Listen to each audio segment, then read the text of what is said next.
Hello. गौरव. Yes sir. आवाज येतोय? हा येतोय सर. ओके.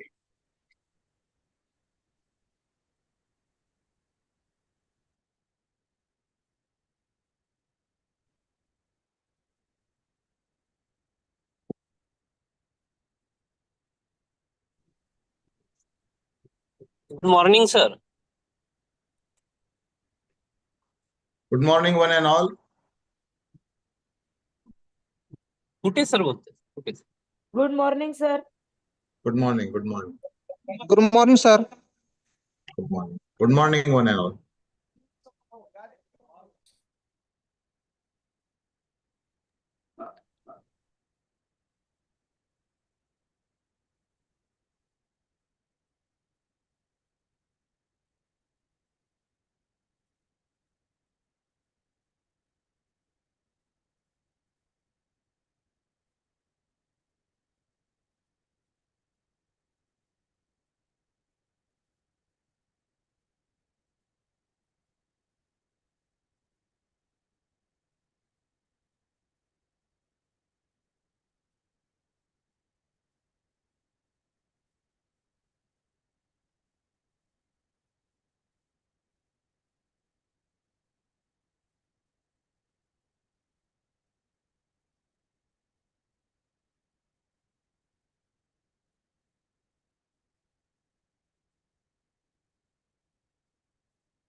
चौहान सर कब स्टार्ट करना है?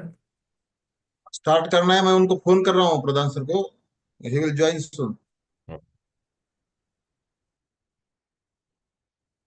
हेलो. हाँ बोला ना. Hello, hey connect.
Sir. Hello. Yes sir. We will start. He is joining within 1 or 2 minutes. Okay, Gaurav, you can start the banner. All participant kindly open the camera. सभी participant camera open करें. All participant. सभी participant camera open रखे. For this inaugural session, all participant. Mic नहीं, सिर्फ camera open रखना है. Roll number 45 mic mute कर लिए. खादरी सैयद हैदर अली माइक भी म्यूट करिए आपका, और आपका रोल नंबर डालिए please. All participant camera open करें. सभी पार्टिसिपेंट कैमरा ओपन करें. अगर जो है यहाँ पर जो इसने लॉग इन करके चले गए. रोल नंबर 40 आपका माइक म्यूट करिए sir. Thank you. Sheetal ma'am mic mute करिए और आपका रोल नंबर डालिए. Doctor Sheetal Modi. Yes, ma'am. Yes, sir. Roll number से रीनेम करिए ना ma'am. Okay, sir. Okay, sir. Got it. Gaurav you can please सभी पार्टिसिपेंट कैमरा ओपन करें.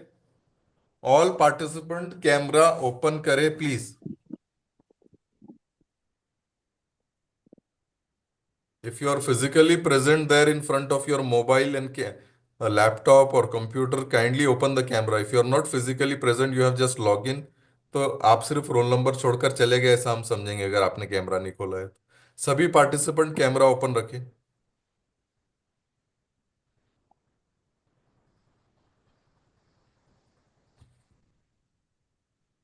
ऑल पार्टिसिपेंट कैमरा ओपन रखें अपना.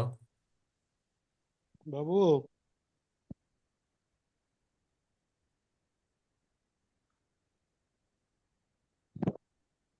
Yeah. Hello. Am I audible? Yes, Yes, sir. How is Yes, it? sir. Audible? Yes, Yeah, sir. yeah. Yes, sir. Yes. Good morning, all. Sorry for the bit late. I was just so let's start No off. issue, sir. No issue. Good morning, sir. Good morning, one and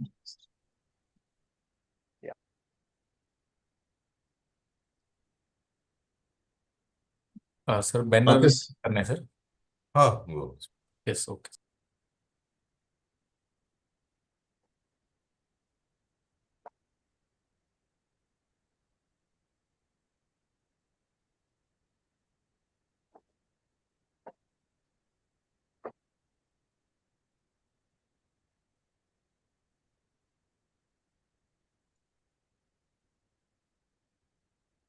बाबू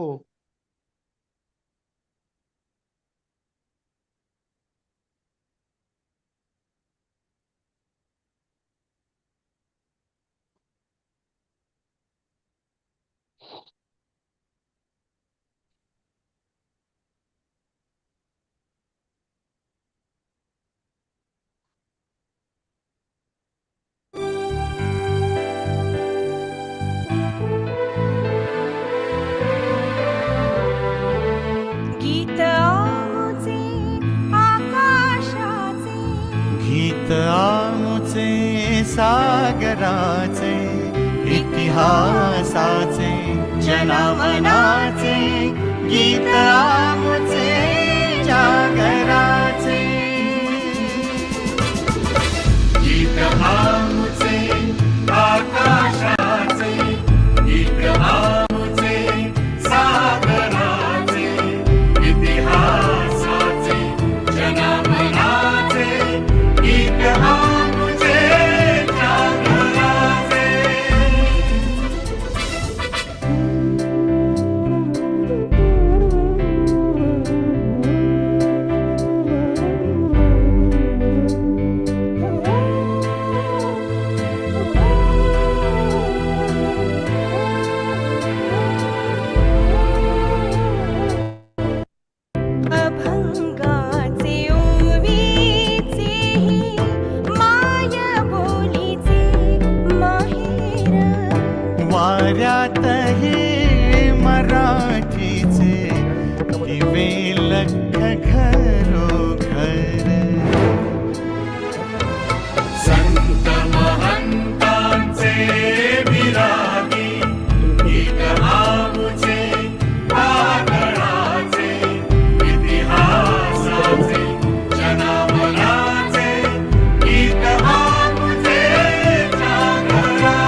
हर्षाचा पैठणीत भिनलेला नक्षीतच पक्षी पक्षी विजयाचा विरलेला सोन पहाट उदयाचे गीत आमुचे उजेडाचे इतिहासाचे जनामनाचे गीत आमुचे जागराचे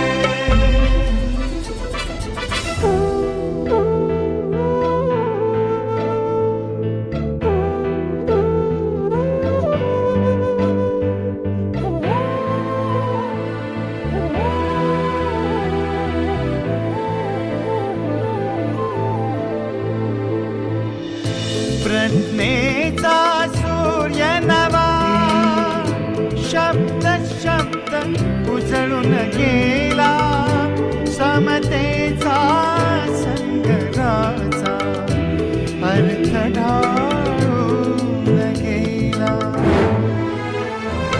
विराट विशाल संस्कृतीचे गीत आमुचे जीवनाचे इतिहासाचे जनामनाचे गीत आमुचे जागराचे गीत आमुचे आकाशाचे गीत आमुचे सागराचे इतिहासाचे जनामनाचे गीत आमुचे जागराचे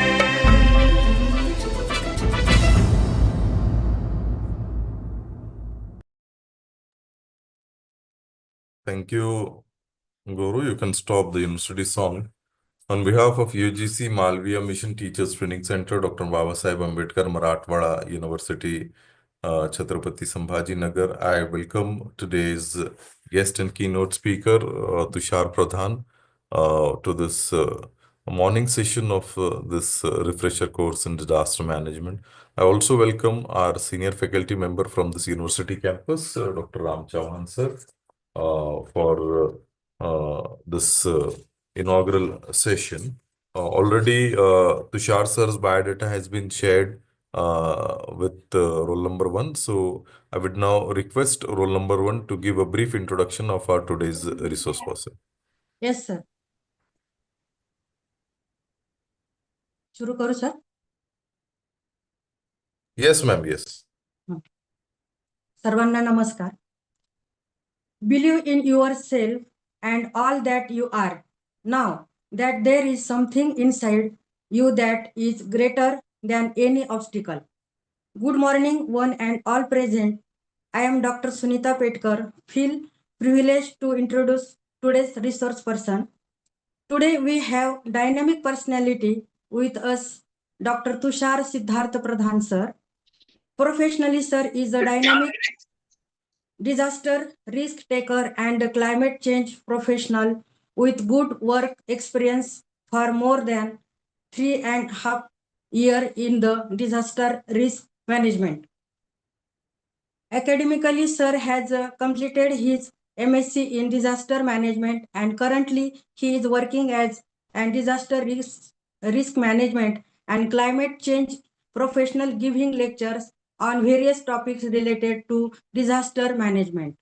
With this, sir worked in various fields such as Security Control Room, India at Dishu Bank, India for PCS Technology Limited. Here, sir managed the various operations on Pan India 29 branches. With this, sir also worked at District Disaster Management Officer at District Collector and Chairman Chhatrapati Sambhaji Nagar. Also, sir prepared IEC materials which was published by Honorable Chief Secretary Government of India at Monsoon Preparedness meeting. Again, sir worked at District Disaster Management Officer, District Collector and Chairman District Disaster Management Authority. Hingoli. Here, sir, worked under the MDRM project. With this, sir, prepared village disaster management plans for 62 flood-prone villages. Also, sir, prepared do and doesn't for district-specific disasters. Sir didn't stop with his work. He has done various certification courses such as Module 4 of Geography Hazards, Chemical, Biological, Radiological Emergencies, City Disasters Management Plan, Disaster Risk Reduction in Resilient Infrastructure. With this, sir has various achievements such as sir stood first for a course diploma in computer programming and system analysis. Sir designed, developed and executed IEC materials on disasters for Chhatrapati Sambhajinagar district published by Honorable Chief Secretary Government of Maharashtra.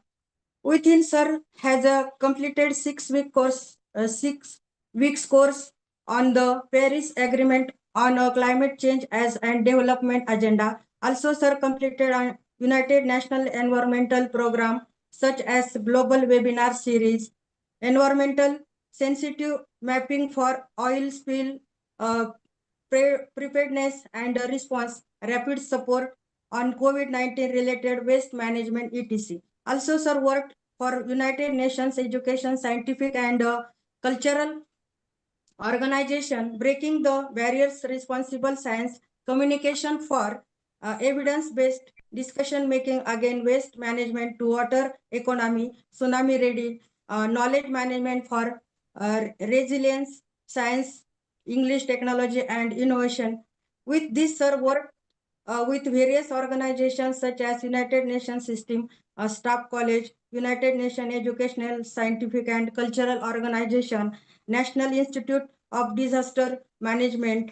With this, sir has done various trainings such as geospatial applications in disaster risk management. With this, sir attend various conferences and trainings such as National Civil Defense and Security Seminar Nagpur, Global Forum for Disaster Reduction Mumbai, courses on environment health at Gandhinagar program on city disaster management plan Pune. Also, sir has conducted variously trainings at Tahsil Office Paithan, Chhatrapati Sambhajinagar, State Reserve Police Force Satara Parisar, Chhatrapati Sambhajinagar, Sale Tax Department Aurangabad, Chhatrapati Chhatrapati Sambhajinagar Circle, Dr. Babasaheb Ambedkar Marathwada University, UGC Academic Staff College, Chhatrapati Sambhajinagar.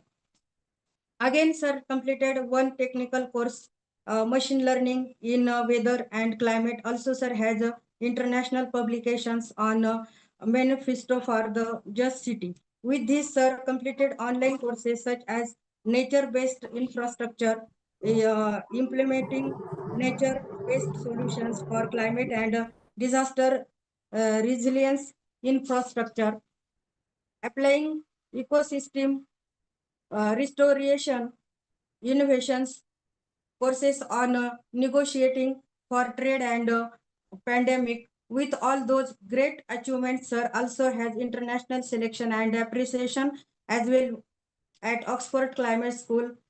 Sir completed 9-week webinar. With this, sir took active participation at international level for completing his various courses such as information communication technology and summer school course part 2.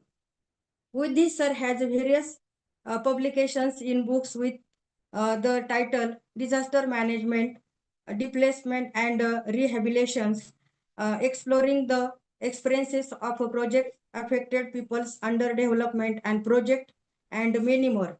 Thank you.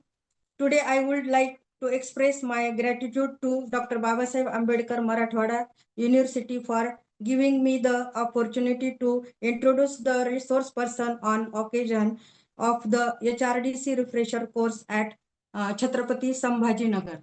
Thank you, Thank sir. you. Thank you, ma'am, for your kind and brief introduction. Ram Chauhan sir, आप course के बारे में थोड़ा बोल दीजिए और फिर without break Tushar ji continue कर लेंगे सर। चलेगा सर, यस ठीक सर। है, पाटिल सर तो नहीं है, तो आप कंटिन्यू कर लीजिए।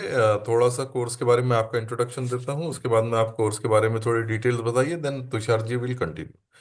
So, okay sir. friends, we are really fortunate that Professor Ram Chavan sir, one of the senior faculty member from this university campus, he is coordinating this refresher course, and I think that it is 4th or 5th time he is coordinating this disaster management course. Professor Ram Chavan sir is also director of Gramin Samasya Shanshodhan Kendra at our university. Also, he is a principal of Model College Ganswangi, a person with a vast teaching research experience of 31 years. Also,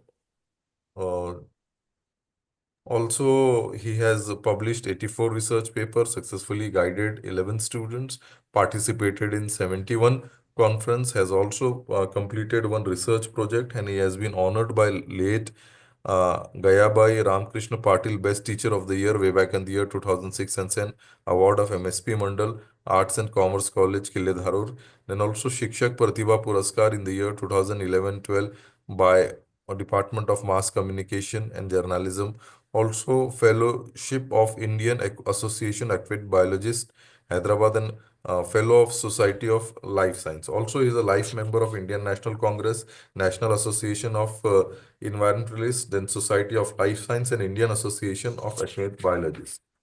Also, he has been for a senior member of our university, program coordinator for NSSL, and also former director of Chhatrapati Shivaji Maharaj Adhyasan Kendra, Vilasrao Deshmukh Adhyasan Kendra of our university, and also former program officer of PG unit of our university, has been worked as a custodian, director of PG DCAS, then chief superintendent, joint superintendent, invigilator, paper setter in UG exam, and officer at UG PG central cap, then invigilator, paper setter, examiner, then counselor for student development, personality development, research extension services. Also, he has been associated with Swami Ramnan Tirth Marathwada University as a member of research recognition committee, then board of studies in zoology. Then also he has been working as a board of study in zoology for New Arts and Commerce College Nagar Autonomous, then member on thesis evaluation of panel of MSG University, Baroda, Mumbai University, Savitribai Phule, Pune University. So indeed, it is really an honor and pleasure for all of us to have such an eminent personality here as a course coordinator. So I would now request Professor Ram Chavan sir to give a 12 days working to all of us. Thank you, Dr. Officer, for good words. Dear friends, we are at Dr. Babasaheb Ambedkar Maratha University, Chhatrapati Sambhajinagar, UGC-MMTTC for online refresher course in disaster management, which is being organized between 3rd March to 15th March 2025. So I welcome all the participants and today's resource person. Friends, at the outset, I feel very happy to thank the authorities of UGC-MMTC for giving me this opportunity to organize such type of multidisciplinary refresher course in disaster management. No doubt, this is near about 5th time to organize such a very efficient and very useful refresher course in the field of disaster management. I am also thankful to Professor Patil sir,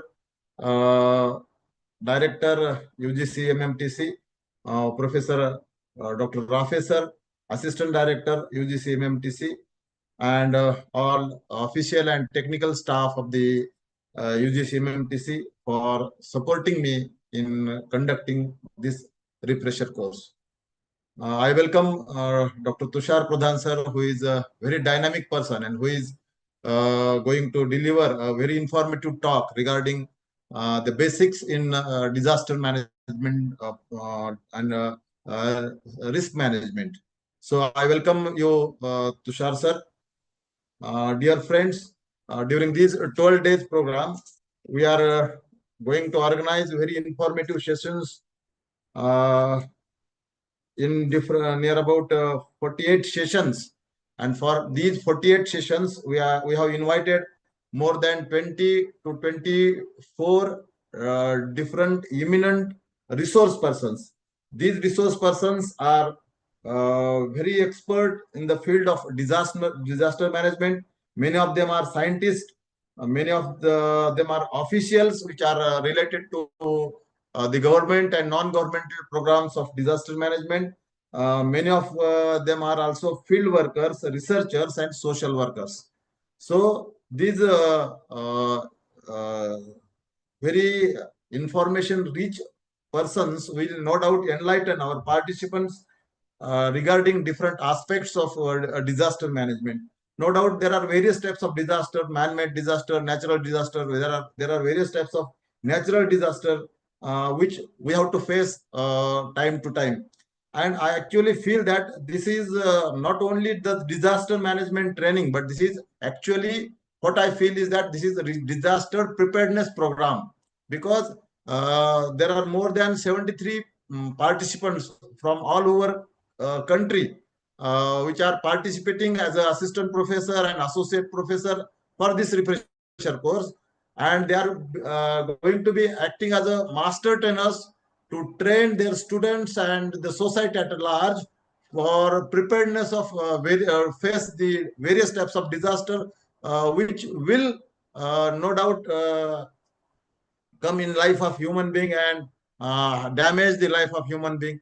They may be in the form of flood, they may be in the form of earthquake, in the form of different epidemics of different diseases, or some sort of social or political unrest. So for such type of disaster, the society should be always ready. And considering this preparedness, we have organized this refresher course in near about 48 sessions covering all the aspects of disasters, basics of disaster management, preparedness of various types of disasters, and how to manage the human resource to face the disaster. So expectation is that all the participants should actively participate in all sessions of this disaster management refresher course.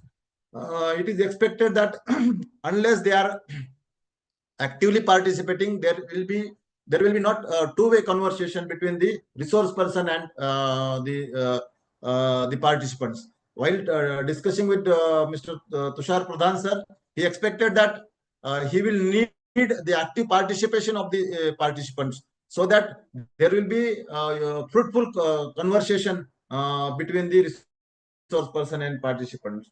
So I expect such type of active participation of all the participants during all the sessions. Again, I will expect and I will give certain important instructions to the all participants that they should actively participate in all sessions. Then when we will ask to start the video, all the participants should start their video so that we can judge whether they are actively participating in the course or not.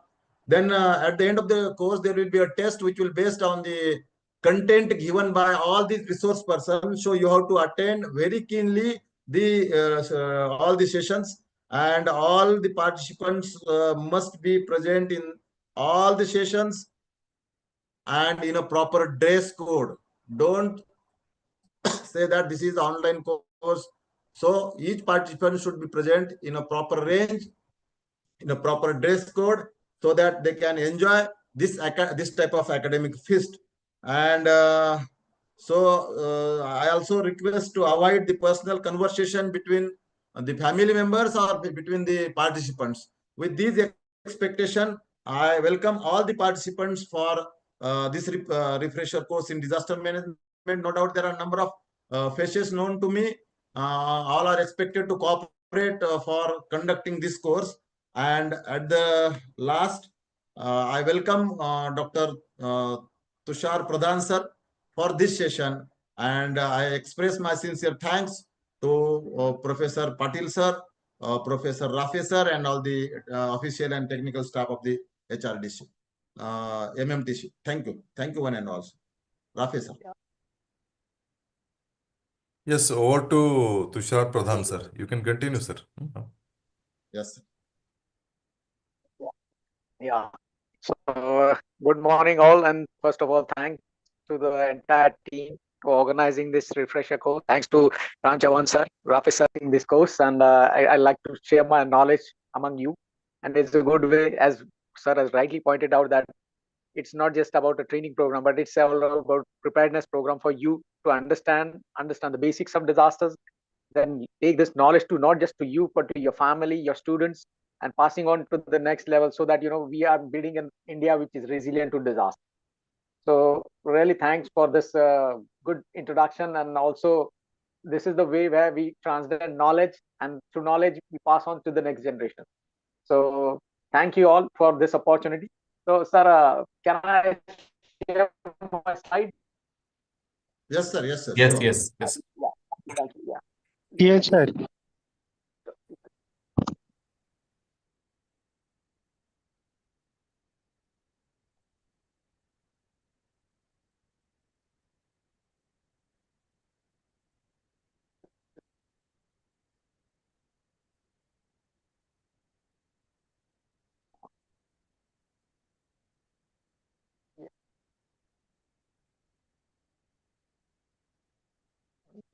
Okay.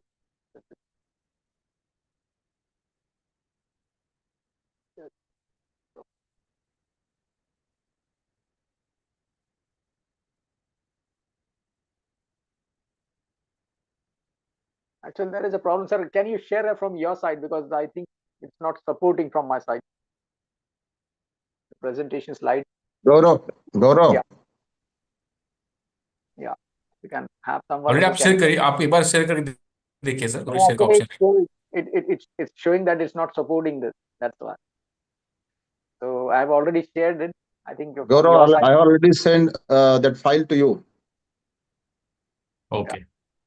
You just need to first presentation with the fundamentals of disaster management, the basics. So in this presentation, basically, I will be explaining you the basic principles, the terms which being used in disaster management, these terms means, how you relate to these. Like, whenever you start or any subject, it starts with the basic, the fundamentals. So basically, I will be giving you a lecture and information about what are the different principles, what are the basic things of disaster management, the key terms which are being used, and what they mean actually, and how you are able to, see through this disaster risk management entire continuum. There are different models which I will be explaining you, how disasters are being perceived, how they started off, and why they are essential. So it's important that to understand disaster management from a perspective of learning, it's important that we understand basic, and then move on to like what we can do, like prevention, preparedness, capacity building, and training, and trying to making ourselves aware like what we are as in society, and what we can do to participate in disaster management, and how we can minimize our losses through the way we are progressing. So knowledge is like sharing and understanding, and this is the good way of networking, so that you're not just learning for yourself but for informing others. Information, this is an age of information wherein information is key, and right kind of information can save you, not just you but for others, and you can be the carrier of this good initiative. So I will just need my presentations, because I know that first lecture will be quite long. If you require after 45 minutes a break, just do let me know, because I can teach you at stretch, but it depends like how much you can cope up with this. And I know this is a 15-day course, it is a long course, so to get that much concentration level, it's very difficult. But this is the morning session. I think the first session is something where you give your 100%. So I appreciate your presence and your attendance in this session. So I will be teaching you these basics, then having some illustrations of how disaster management is being perceived and how it is being executed by the government administrative arm, and how they manage these disasters, what the risk management is all about, how from our country perspective, the different country perspective, how they tackle these disasters, and how we are able to manage this risk in a long term. That's what I'm going to teach you, and that's what I'm going to explain you. Then we will be, if time permits, there is a SEDE framework for disaster risk reduction, which is an international framework. What it means, why it was created, and what purpose for its goal for. I will be discussing that so that you will be getting an entire gist of what disaster management is all about and why it is necessary and why at the national, local, regional and local level it's important to have these things, and why it's essential to be part of, like, entire system of governance. And that's what I will be explaining you in depth. So can I have a slide, please? एक दो Slide. Minute मेरे पास भी Yeah. Open नहीं हो रहा है वो। एक मिनट Hello. एक बार आप शेयर कर सकते हैं सर, एक बार देखिए आप। Yeah, I will try. Doesn't happen. I do.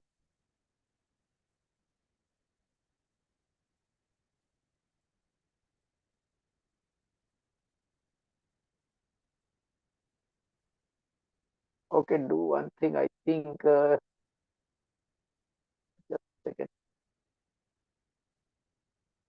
I think it's supporting a PDF. I think I need to convert into PDF and then share. That will be better option. Just a second.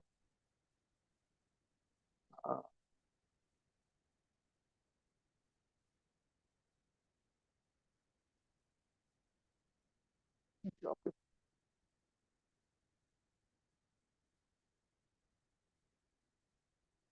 Down here. Yes. Okay.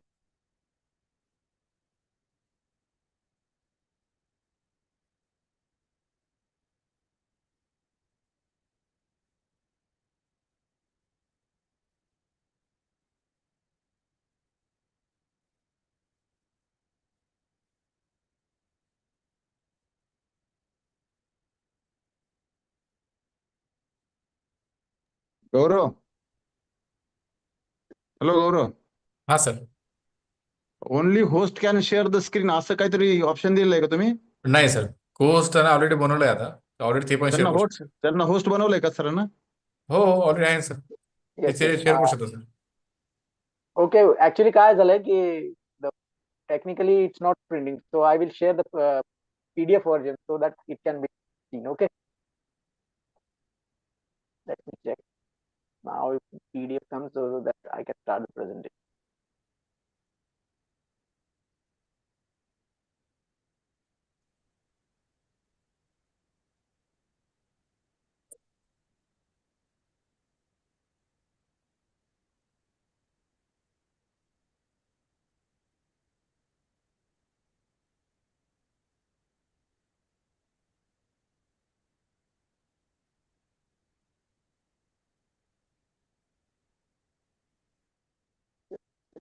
Just a second.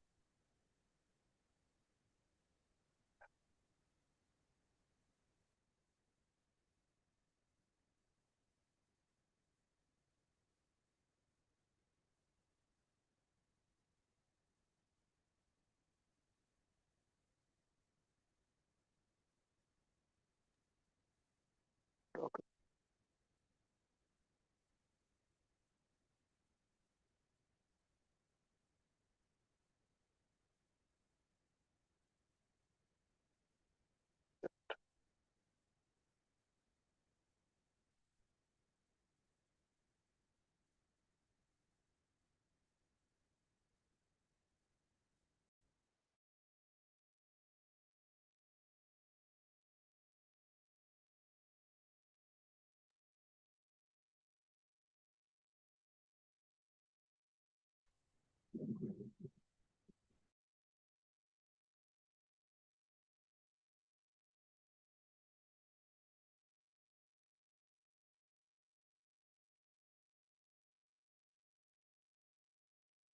No, it's actually not supporting. Sir, can you share at your side, because I don't know, it's not supporting. Is it not opening at your end? ठीक है sir, मैं फिर से check करता हूँ, एक दो minute से। Actually, there is format is not supported. That's what I'm getting the message. Sir आप मोबाइल से ज्वाइन किया, आपने मोबाइल ज्वाइन किया है क्या सर? Yeah. नहीं हो रहा है सर, उसको लैपटॉप चाहिए सर। तो गौरव, येस सर। मला होस्ट करून पाहतो का? एक मिनिट सर। हाँ केलंय सर तुम्हाला पोस्ट ऑलरेडी।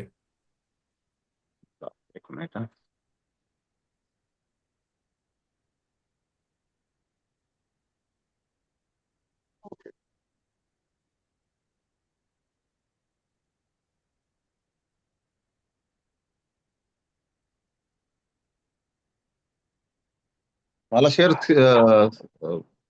स्क्रीन शेअर करता येईल का मग? हो करता येईल ना सर. मी प्रयत्न करतो.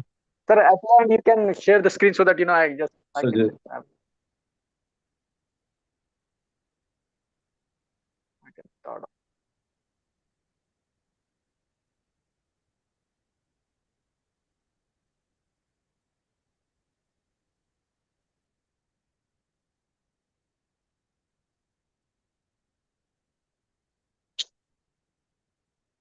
Correct. PDF share के लिए let me check because I will download it and then so that I can then there's no need for you to bother for the presentation. Just a second. Yes, I sent you this. Okay. Doc. Okay. That's it. Doc. Let me check if I can share this one. Just a second. Here. Doc. Document.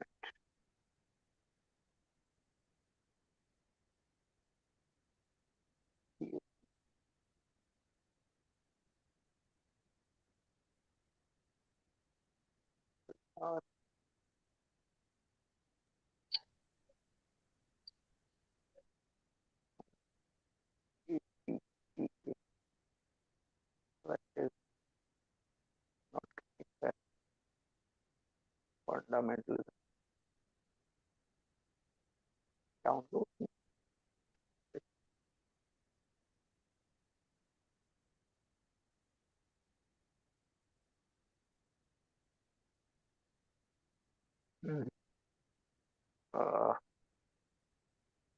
Sir, I have sent you a PDF. If you can share that, that will be fine. जो PDF पाठवला मी, you can share that.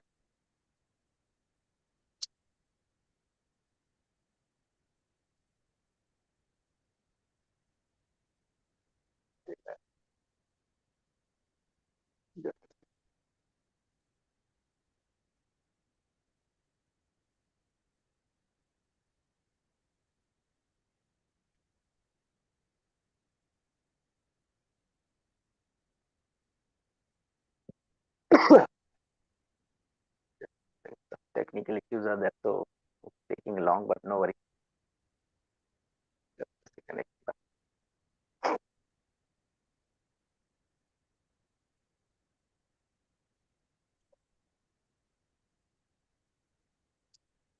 Yeah. Now it's visible. Is it visible? Yeah. Just I see a confirmation. Yes, sir. Yes. Yes, sir. Yes. Yes. Okay. So let's start. Sorry for the hiccup. Yes, sir. Yes, sir. Yes, Yeah. sir. So let's start off with. So I will be this basic session talks about like what disaster management is, what are the key terms which are used in disaster management, and how we are able to manage disaster risk, where when we say that it impacts the lives, livelihoods, infrastructure damage, the biological and environmental damage, the social disintegration. This is what actually disaster management fundamentals will be talked of. So let me welcome you all for this good session. Be alert, be attentive, and if you have questions, you can ask me. No worries about that. Make sure, but in a flow when I will teach, just make sure that you understand what thing, because I will explaining one term by one term and then trying to explain you with example how it is, so that it simplifies your understanding of what disaster management is and how it should be done. Okay. So, okay. Sorry.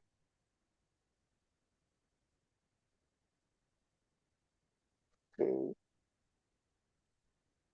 Second PDF version, but I need to the next. Okay. Okay. Next. Yeah. I think so. I need the arrow key. Okay. So why we are studying disaster management? So in the year 2000, like in the decade of 1980s to 99, with UNDR, the most epic organization formed by United Nations to focus on disaster management, come up with the statistics of how disasters are occurring, which disasters are occurring most, how is the intensity affecting in terms of loss of life, livelihood, loss of property damage, and everything. So when they did like a database was collected wherein different disasters were actually clubbed down, and the occurrence at different locations throughout the world was studied.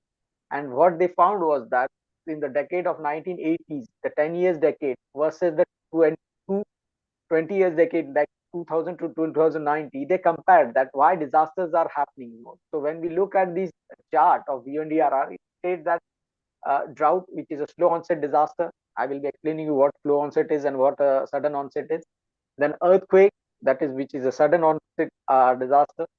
Then extreme temperatures, the floods, the most prominent one where lives are being lost, and most probably the most civilizations have been settled at the coastal area. So the magnanimity of like floods and affecting people is more.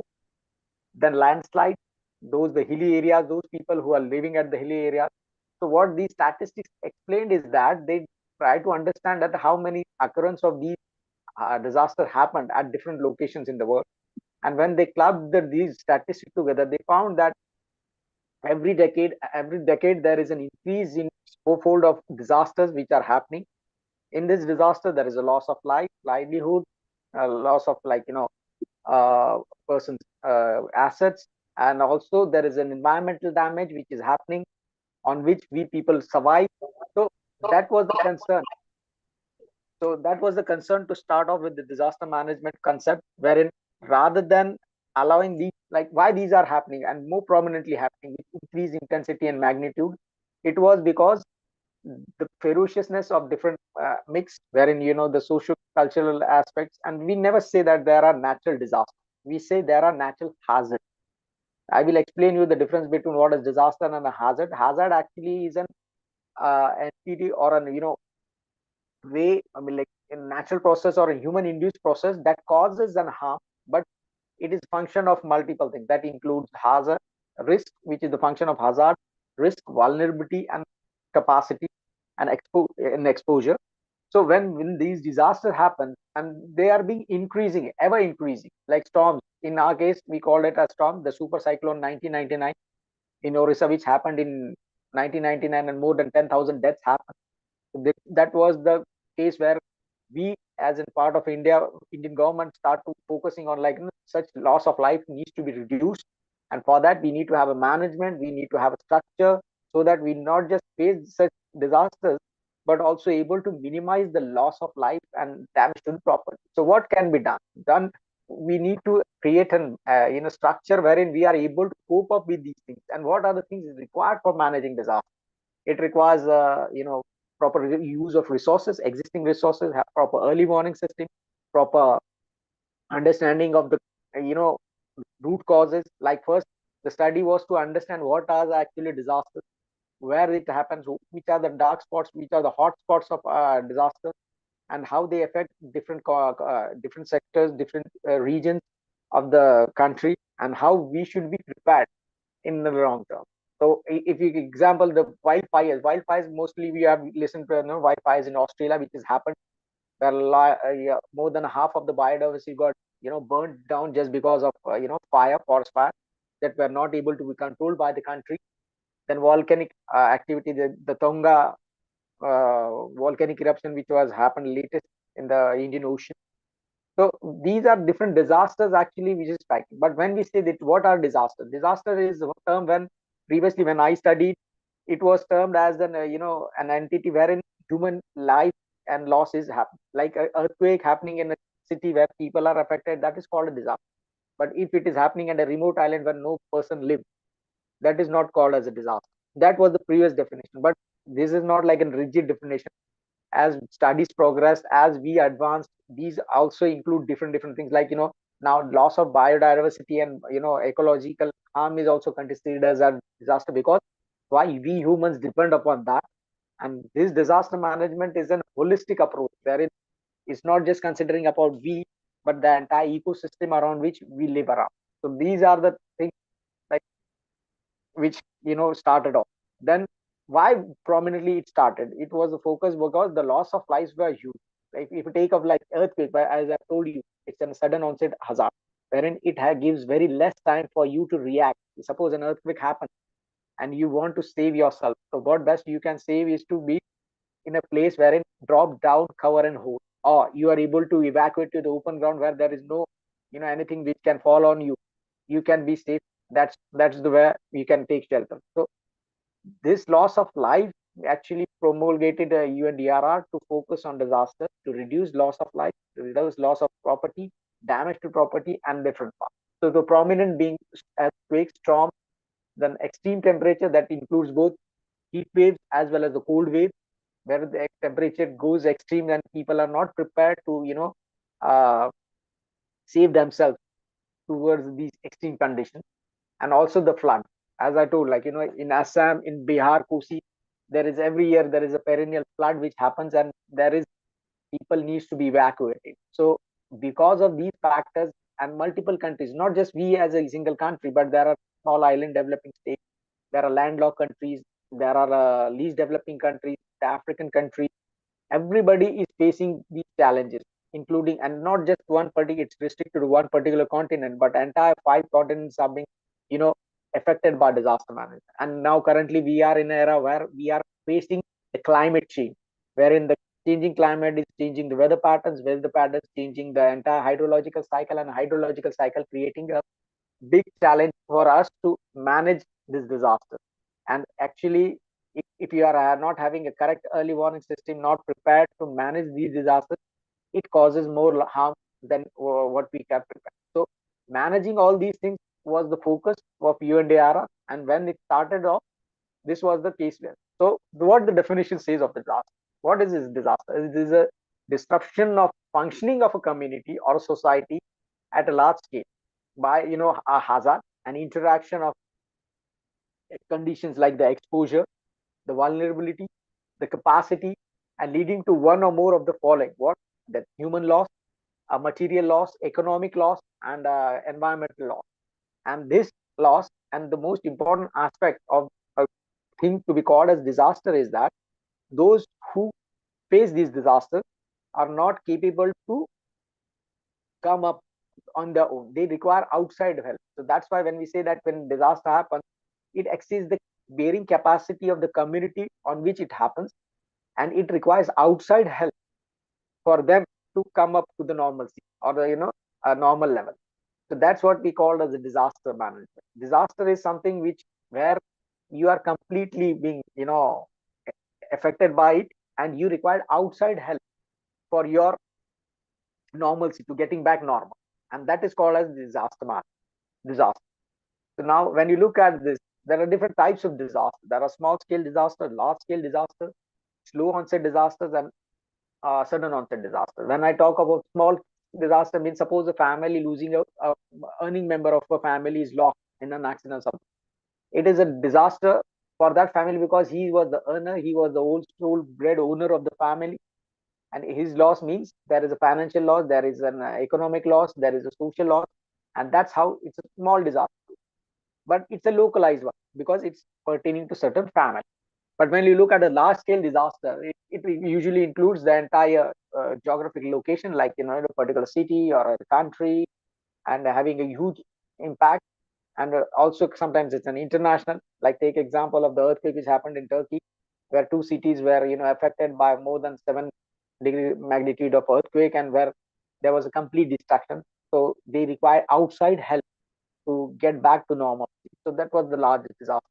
And slow onset disaster, as I told, like drought is a slow onset disaster, wherein it is a slow process. It's happening, drying of the water resources, then drying of the food. Because of that, food insecurity happens. We don't have food. Like take an example of African countries which are more drought prone, wherein they have perennial problem of more heat and frequent flooding, extreme flooding. But once the flooding recedes, there is no water.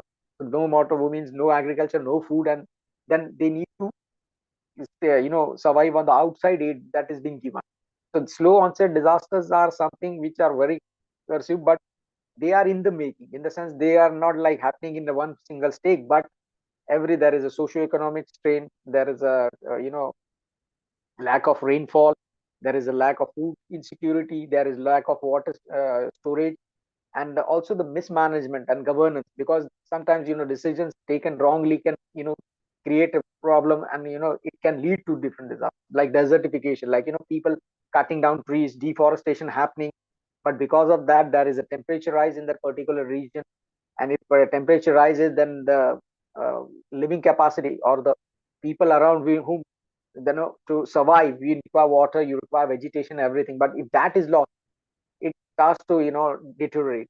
Then sea level rise, like climate change impact is high temperatures. High temperature means more of most of like heated uh, regions of the country, wherein it not just supercharges the entire region, but it affects the water availability, water sources, and then on which people survive. And if agriculture, if you don't have water for agriculture, there is no food. So there are cascading effects of the slow onset disaster, but it impacts a lot and requires outside help for you to come out for. Then sudden onset disaster, where I explained, like earthquake is a sudden onset disaster, wherein it doesn't gives you time. Earthquake is there, then volcanic eruption is there, then an industrial accident which happened where you can't do. Like best example in our case in India is the Bhopal gas tragedy, the leak of methyl isocyanate from an chemical factory. There was a mistake due to human error, but it caused deaths of so many things. So this sudden, and it has given very less time for the people to understand what happened. So the thing of different disasters are that there are different parameters and there are different situations where disasters affect society. So what about management of disaster? Management means it's about like application, planning, and measuring of and preparing for, like how we are able to manage it. If suppose such kind of thing happens, what we will do in managing this. And disaster management is all about managing the risk, because it's important that manageable risk can be managed through for better governance and management skills, provided we have proper plans, action plans, emergency plans, contingency plans, and we also have an afterthought, like what we will do if such kind of things happen. That is called the management of the part. And it's not like a one-time process that I have done it and I've prepared a plan and that's no. It needs to be dynamic, not statistic that once it's complete and that's it. No, there need to be improvement. There need to be you just not just understanding the current risk, but also the new risk which can be coming. You need to anticipate these new risks and try to reduce these risks through proper planning and management, and also to getting build back better. Wherein when you say that when you face a disaster, management must be so resilient that it should get back to the normalcy in a very short and quick possible time, provided if that thought and that understanding is being given. And failure to create and apply a plan could be lead to more damage to life and assets, and which is everlasting. So it's important that management of disaster means it's a continuous process of learning. Like today you are learning this principles and understanding, means you are actually gaining a knowledge. Gain this knowledge you can apply in different fields, different sectors, but also making yourself aware is one kind of capacity building. So you're building your capacity towards disaster management. So what is disaster risk management? When we talk of this risk is what we are focusing on, because that exists in society in different forms. And what we do is that risk can be reduced through both policy measures, physical measures, through strategies, and through various different ways of resolving it. And there is a concept called residual risk. That is, there will be a risk always be there, no matter how much management you do and everything. There is always an element where it remains, this which cannot be resolved. But yes, there can't be an complete equilibrium or a phase where you will not have risk, because new risk comes in. Take an example of COVID-19. Nobody knew, like this kind of a hazard will turn into a disaster wherein it will cause loss of life of so many people. So such kind of unanticipated risk that exists in society. So we try to manage these risks in a more holistic way by understanding, building a capacity, understanding the more things about that risk, and what best we can do at our levels with all available resources to manage these risks. Like the risk management is like in terms of if there is people residing at a flood prone flood bank near the river, what they do, they can build a wall, they can plan, or they can keep to higher ground or relocate to a new place wherein it is not, they are not able to be under the flood influence, or retrofit the critical infrastructure wherein it not just builds its resilience but also able to withstand the extreme harshness of the climate. And also, there are different ways where you can secure yourself by managing the risk. So what is disaster risk reduction? When we saw talk of this term, actually is prominently used in disaster management, because it's not just about disaster, it's about reducing the risk, wherein we are trying to prevent new risks to occur and also preventing the existing disaster, so that you are able to manage and build strength and resilience towards your sustainable development. Why we manage disaster? Disasters are to be managed because whatever development goals we make, like the bridges we make, the infrastructure we make, if it, one in single hazard or earthquake happens or flood happens or any kind of a hazard accident happens and a bomb blast and a human induced hazard, so if that impacts it, so we are actually losing that developmental gain. So to regain that development, we try to focus on risk and prepare an action plan so that we are able to manage these risks. So disaster risk reduction is a policy objective of disaster risk management, and policy that include both physical as well as strategies, like you have defined rules, regulations, norms, roles that actually activates the reduction part of disaster risk management. So what can be done? It can be done through planning, proper planning, making down rules, regulations, roles, responsibilities among different departments, different stakeholders, and trying to coordinate among them so that this can be managed. So for this, at the global level in 2018, 18 March 2015, a global framework was laid down at the United Nations World Conference on Disaster Risk Reduction. That was the Sendai framework. What this framework does was, its focus was, aim was to reduce disaster risk, and to try to loss of lives, livelihood, economic, physical, cultural, social, environmental, personal, of a person, business, community, and a country. So it was a holistic plan which was focused to reduce the risk at all levels, so that we, there is a less damage to life, property damage, loss of life, as well as there is a loss to the critical infrastructure that includes the education, the health, and that's all. And also building capacity to a larger extent, wherein increasing policies and frameworks for disaster management, increasing the international cooperation, and increasing overall development of the developing country, because those are resource less countries that needs to be pushed so that they not just save their developmental gains but also able to face future disasters. So this is what disaster risk reduction is all about. So now, to have this disaster risk reduction, the policy and framework, what needs to be done? It needs to be done governance. That is a governance structure. That is the administration, the government. Like, disaster management is a state's responsibility. The state government, the central government, the local government. The governance is important because if they plan correct policies and frameworks, they are able to manage those disasters in a more efficient and a more quantified way, but provided they have the necessary knowledge, the manpower, the understanding, the necessary resources and key infrastructure to face them.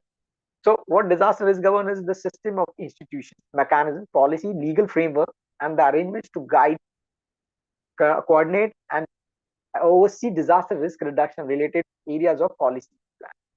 Good governance, and what needs to be done? Whatever they do, that needs to be transferred, need to be understood by each and everyone. It needs to be involving, inclusive, so that the most vulnerable also is in participation mode, and his concerns are also being understood while these things happen. Then it should be collective. It's not like one person's approach or one government's or one sectoral approach. It's a whole of society approach. Everybody has a role to play. As we have fundamental rights, we also have fundamental duties. So it's not just about, when we talk about rights, we should also talk about our duties towards our nation. So this involves everybody's participation, irrespective of where he comes from and what his knowledge level are. and enhancing it, and it needs to be efficient so that it not just reduces the disaster risk, but is also important to, in the long run, it creates a new opportunities for all. And avoiding disaster risk means actually gaining our developmental gains intact.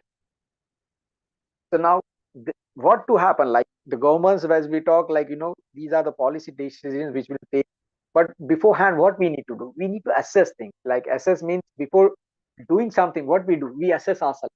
We assess to find out what better we can do in certain situations. We know we do a SWOT analysis: strength, weakness, opportunity, and challenges, which we try to analyze, and then we know what are our strengths, what are our weaknesses, and how we will progress. So disaster risk assessment is about a qualitative as well as quantitative, maybe both technical and non-technical, an approach to determine what is exactly which we are facing, what we have faced in the past, learning from the past, and what are the potentials which we can face in the near future, which are the different types of hazards which we will be impacted, and how well we can prepare in the long run. So based on the past records, we can identify hotspots, identify hazards which actually impact you. We also review the technical characteristics of hazard, such as its location, where it occurs, which intensity it occurs, which frequency it occurs, and what probability of again it may be reoccurring. So that needs to be understood. But this can be done only when we study in the sense take into consideration the past record. That's what I said in the first slide, that D and DRR studied this statistics to understand like what happened and why these disasters are occurring so much, so that we need to plan for this. And to plan for this, we need to have a data to understand what needs to be done, who are the impacted, and how we are trying to extrapolate these knowledge, key data into our actions, so that we make it more resilient and in future. Also the analysis of exposure, how many people, who are the most vulnerable, who will be impacted more, who are the ones who will be most impacted, like the women, children, age old people, the physically handicapped people. These are the ones who are considered weak because of the certain weaknesses. But once we understood this, how can we build the capacity, and how can we build them physically, mentally, through training, through collaboration, and through giving what they require, so that they are being empowered to face disaster. So this risk assessment is a part of this process, and this is what is the evaluation of effectiveness of the prevailing and altering coping capacities. Means what existing strengths we have, we are learning, and but what can be done. Like suppose a village or a city faces a flood frequently every year, but once you know that it's facing and it will face in near future, so what we do is we give trainings to the people in flood risk reduction. Then what we do is we build the capacity to cope up with them, and at a certain stage, once they reach, they themselves are more prepared to face whatever comes. So this is how the risk assessment helps in firstly identifying these aspects, then identifying the SWOT analysis, which I told, like the strength, weakness, opportunity, and challenges. Previously it was SWOT, that is strength, weakness, opportunity, and threat. But threat was the milder term, so we changed the T to the C, that is the challenge. So that's how the disaster risk assessment needs to be done. Now we will look at what is hazard. Hazard is basically a process, a phenomena, or a human activity that causes loss of life, injury, death, impact, property damage, social and economic disruption, or the environmental degradation. It's in clear terms, it means it's a process, phenomena, and human activity that leads to some disruption, loss of life. So hazard may be natural, anthropogenic, and or social natural in origin. Natural means what? Like you talk about natural disasters, but there are no natural disasters. Natural hazard. When we talk of hazard, it's a process, phenomena which relates to and which causes loss of life, injury, and death. So when we talk of natural hazards, those are predominantly associated with natural processes, like hydrological, geological, those happening within, like earthquake is in geological. So it happens, there is no human interference, but it's natural. Then there is a climatic process which happens, that actually hydrometeorological, but these are natural process. So those are called hydrological, that is storm surges, and these kind of hazards are. When the anthropogenic or the human-induced disaster, that include the industrial accident, which I talked about, like the industrial accident of Bhopal gas tragedy, which because of human error it happened and it induced, but it caused so much death and destruction. So that is anthropogenic or human-induced hazard. And socio natural hazard is the combination of both one. That is the natural hazard plus anthropogenic, causing cascades of disaster and then it impacting multiple people. And when we talk of the socio natural hazard, there is a possibility of after earthquake happening, then after after the dead bodies being decayed, it leads to some different pathogen things, and then leading to some different disaster where affecting people. So these kind of things actually are the ones which needs to be understood. Now, also there is a concept of multi-hazard, means one place not just facing earthquake, one can face also flood, also can face a human activity or chemical disaster. So these kind of called as multiple hazard. That is more than one possibility of striking and then impacting people, so that people don't get time to react, and possibly that needs to be understood. So when we talk of capacity building, multi-hazard early warning system is one important aspect of this. Like after the tsunami in 2004, people came up with the concept of a multi-hazard early warning system, just not just sticking to one particular hazard, but also different types of hazards, so that it's not just about considering one, but possibility 2-3 hazards happen, what we should do. So that was and also take an example of the 2011 Great Eastern Japan earthquake, tsunami, leading to the subsequent nuclear meltdown and causing fires, and also there were multiple cascading hazards. So that's why multi-hazard is important, because we need to consider not just one particular hazard impacts, but different. And even the authorities, the organizations, the different stakeholders need to be prepared, having a mindset to understand that what can happen, what can go wrong in the worst case scenario, and how much they can prepare themselves. So understanding these aspects of disaster management is crucial. The specific context, this hazard events may occur in simultaneous cascading way. Cascading means one after the other, or compoundingly, there are multiple things happening at the same time. Like suppose there is a fire incident of there are 4-5 locations, multiple fires at the same time, possibility can be there. So, and also one after the other, that's I so the Great Eastern Japan earthquake, wherein earthquake happened in the water, it leads to tsunami, that leads to nuclear meltdown. So these are called cascading disasters, one after the other, and impacting people in a more the way because Japan being a country, it is more proficient in earthquake risk resilience, but they were less prepared for tsunami, less prepared for the nuclear meltdown. What could have happened, they couldn't imagine, and once it happened, but they managed. So I have a study for that for you to reflect upon, and then to understand what actually multi-hazard early warning system and multi-hazard. So now we talk of biological hazard. The hazards which I'm talking about right now is those who has origins from biological terms, like vector-borne diseases, the pathogens, the microorganisms, the toxins, and bacteria. During World War II, this was used. Chlorine and sarin gas were used against enemies by different countries. So these were like the biological hazard, like anthrax is also one kind of Russia used it again in the biological warfare, so as to diminish the power of enemies. And there were different also, these were the hazards which were happened, but also there are different hazards that leads to bacteria, viruses, and parasites.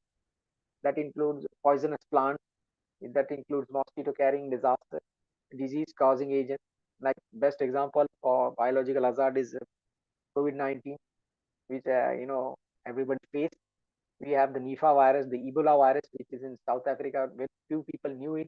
It was a surprise for people, because in Africa, the bat which were dead, and because of that dead fetus that caused the bacteria, and those who used to inhale those got this virus, and it actually damaged people.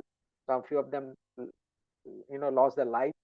So this is how it is, the swine flu and the bird flu, H1N1 and the H5N1. So basically biological hazard is all about the way nature has done it, and if it's not managed correctly, and if it is these viruses can impact you. So this is one kind of hazard which actually impact.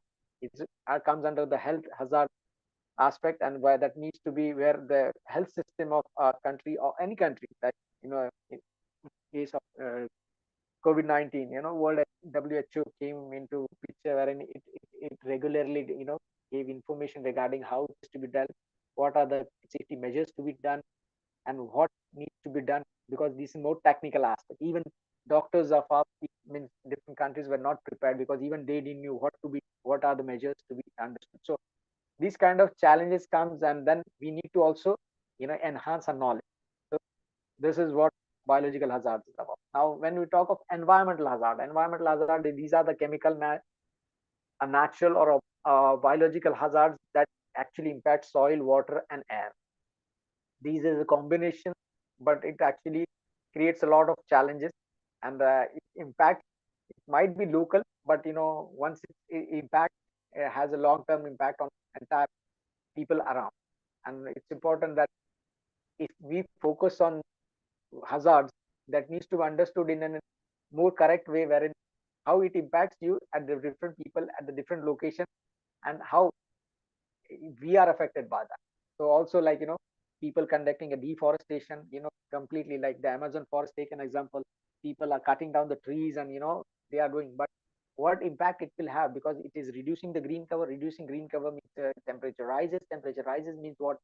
It actually impacts the entire hydrological cycle, and there is a possibility of this affecting the amount Atlantic meridional oscillation, which is actually a conveyor belt of wind that actually drives these El Nino and El Nina effect. But if that is impacted, everything collapses. So actually hazards relate to one thing, but once it impacts, it has a long-term impact and deep impact. Also the biodiversity loss, like take an example of cutting down the forest in the Amazon region, is depleting all the biodiversity, it's depleting all the plant life, the marine plant life, the animal life. So we are actually losing a lot of species on which we survive. Previously, we used to consider only humans who are impacted by hazard, and then it is a disaster. But once you lose the systems on which we survive, that is also now considered as a disaster, and these hazards needs to be understood and protected. Then we have the geophysical or geological hazard. As I've told, these are the hazards which are formed, which has no human interface. These are beneath the earth, what happens, the tectonic movement, the volcanic eruptions. So these are the human have no control over that. But what we can do is, nobody knows, we can't predict earthquake when it will happen. We can't predict the tectonic movements. We can't predict the volcanic eruption. But we have developed sensors so that we can detect it and actually get a time wherein we are able to respond to these hazards in a more unique and correct way, provided if every system, the early warning system doesn't fail, and it provides you right time warnings, as well as that can be used by all the people in preparing themselves.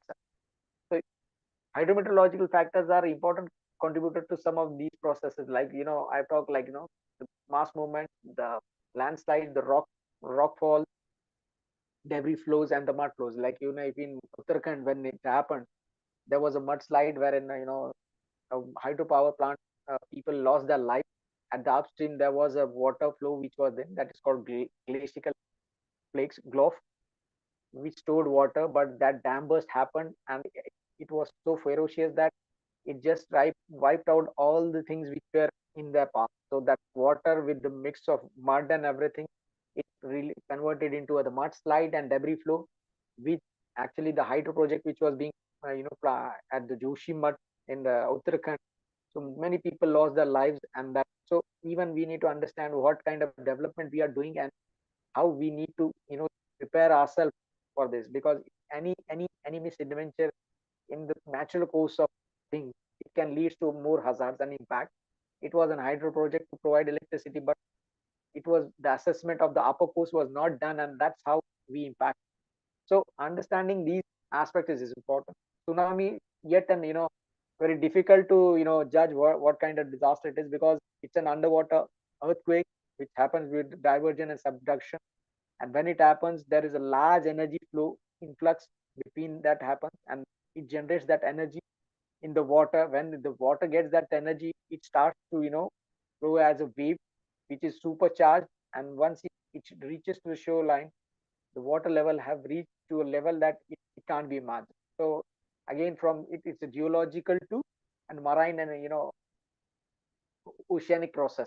So again, there is a bit of like the way it perceives, but it's not constructive enough to what we call that.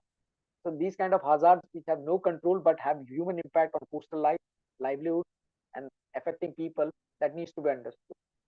Then we have hydrometeorological hazards. These are based on the environmental factors, mostly the atmospheric, temperature gradient, different aspects like high temperatures, low temperatures, and how it relates to it creates a possibility of cyclones. In our case, we call it cyclones. In Japan, it's called as typhoon, and in US, it's called as hurricane. So these actually is a natural process, but when they strike to coastal area, it just wipes out whatever development that has happened, and whatever comes in that path, it just diminishes, whether it is houses, wood, and everything. So we need to be prepared for managing this, and how well we can prepare it through early warning system and robust understanding of like what's being conveyed in early warning and what we are able to enact.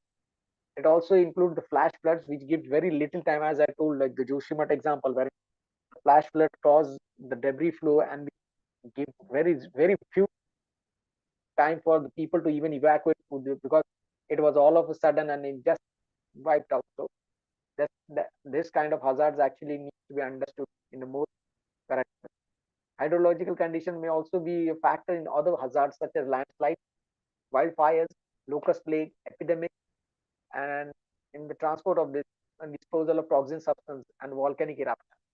So it needs to be understood that it's not just one type of hazard, but there are multiple hazards, cascades of hazards, and when they happen, and with the exposure, with the vulnerable conditions, the leading to the risk increased, and that leads to a loss of life and livelihood.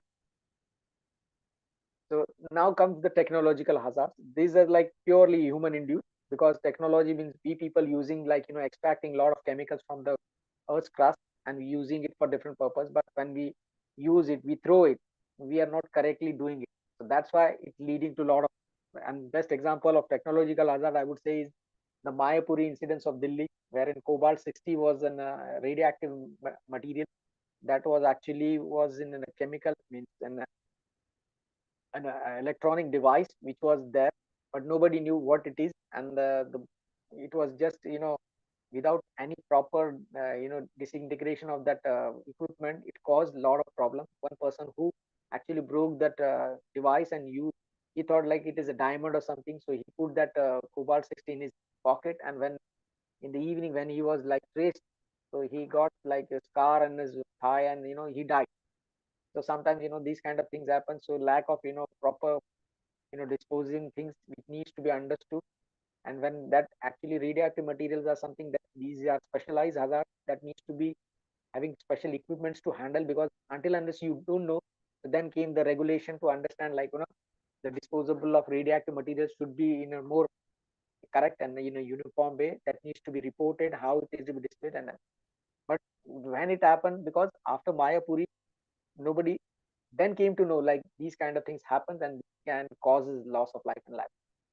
So it's important that when we learn these different aspects of disaster management and different disasters, so we need to be aware of these things and also able to aware ourselves like what should be done, and at least you should know who are the authorities you should reach out to, because they can help you in such a situation. Because once you capitalize the golden hours, then you can able to save life. Else you can not just lose your own life, but in the process it just a loss.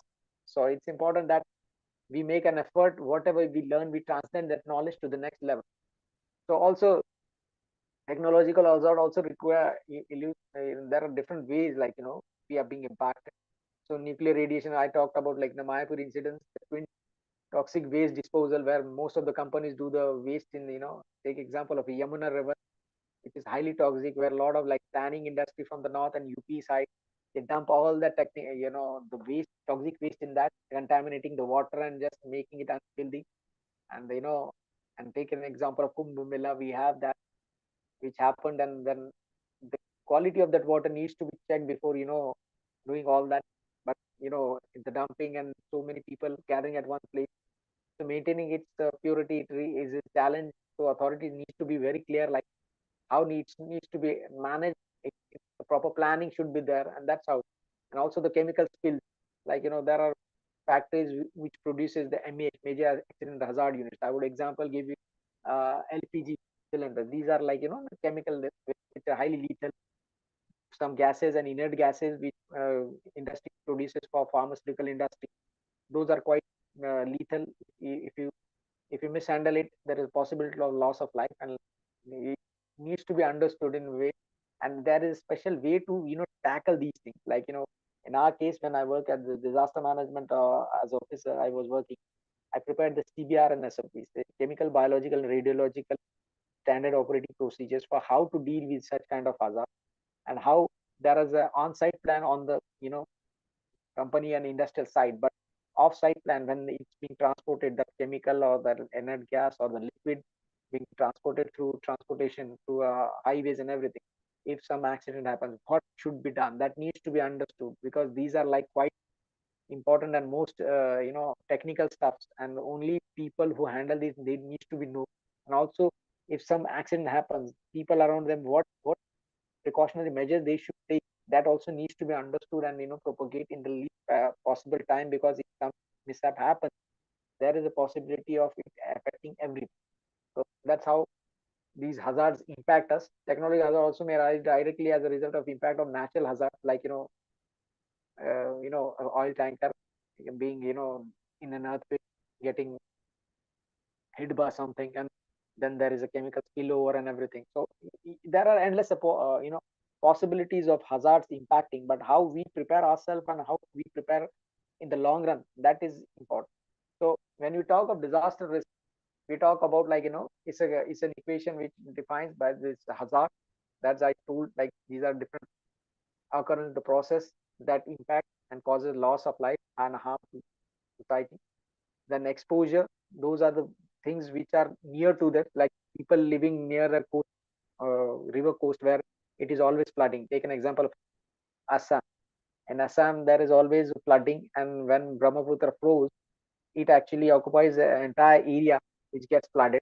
Now people are used to these kind of flooding. So the exposure makes them vulnerable, and vulnerability is a physical thing which it there is no option. Like those people who live in shanty places, those people who are forced to live because they don't have any option to for a safe location. So then vulnerability add as an add-on factor which creates an impact for disaster.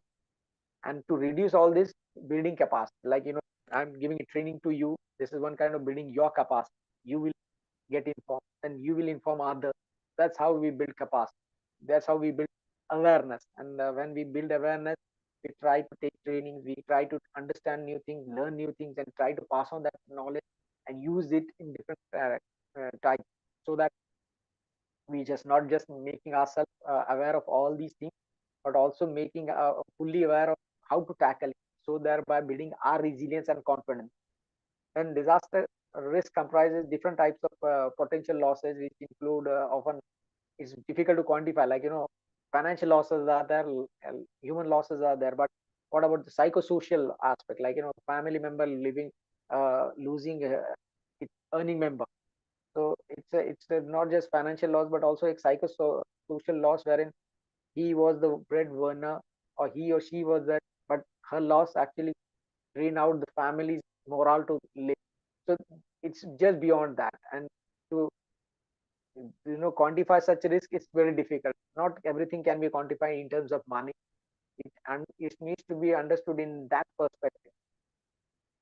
And acceptable risk and the tolerable risk. It is to extent which disaster risk is deemed acceptable or tolerable, depending upon the existing social, economic, cultural, technical, and environmental conditions. So when you talk, and when I just explained about the residual risk, is the disaster risk that remains even when effective disaster risk reduction measures are taken. Because always there is a possibility of something new which can surprise you, which you are not prepared of, can come up and it can affect. So we always need to be aware of, like, what are the things which we are doing, what are the things we are building capacity through, and also anticipating the worst case scenario, so that we are able to not just prepare for the existing disaster, but also the few upcoming disasters that will be affecting us.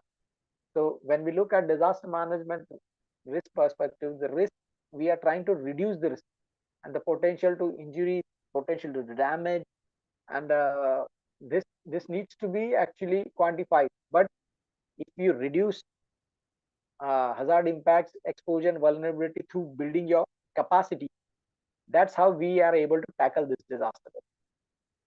Now, what is vulnerability? Vulnerability is the condition determined by physical, social, and economic environmental factors or processes which increases susceptibility of individual, a community, asset, or a system to impacts of hazard. Like people settled in floodplains, people living in urban slums, these are most vulnerable. Why? Because they don't have any great financial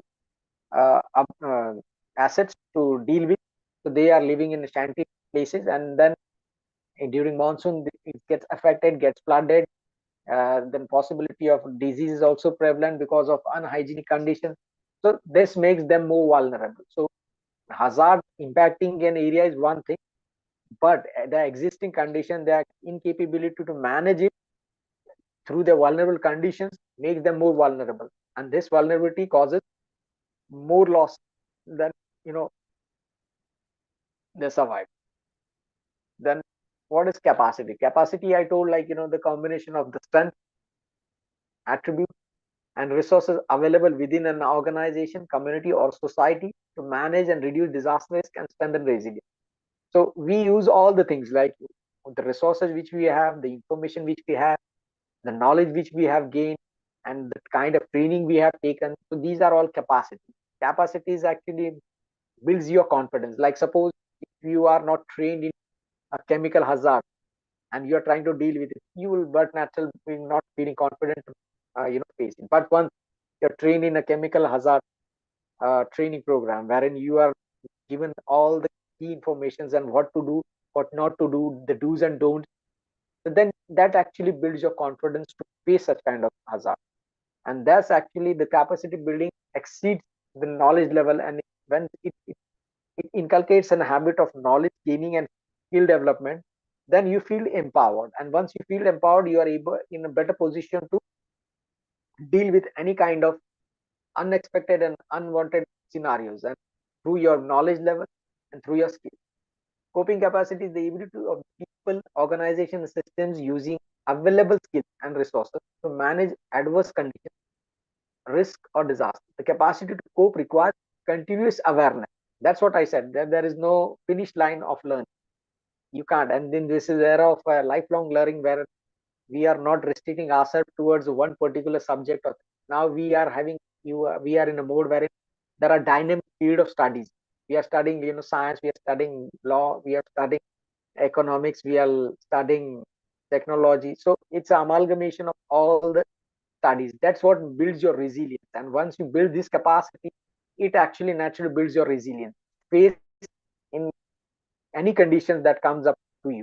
And that is good. So coping capacities contribute to the reduction of disaster risk. So you feel more confident to face disaster, and once you feel more confident, you are in a position to sail through. Then exposure. Just a second.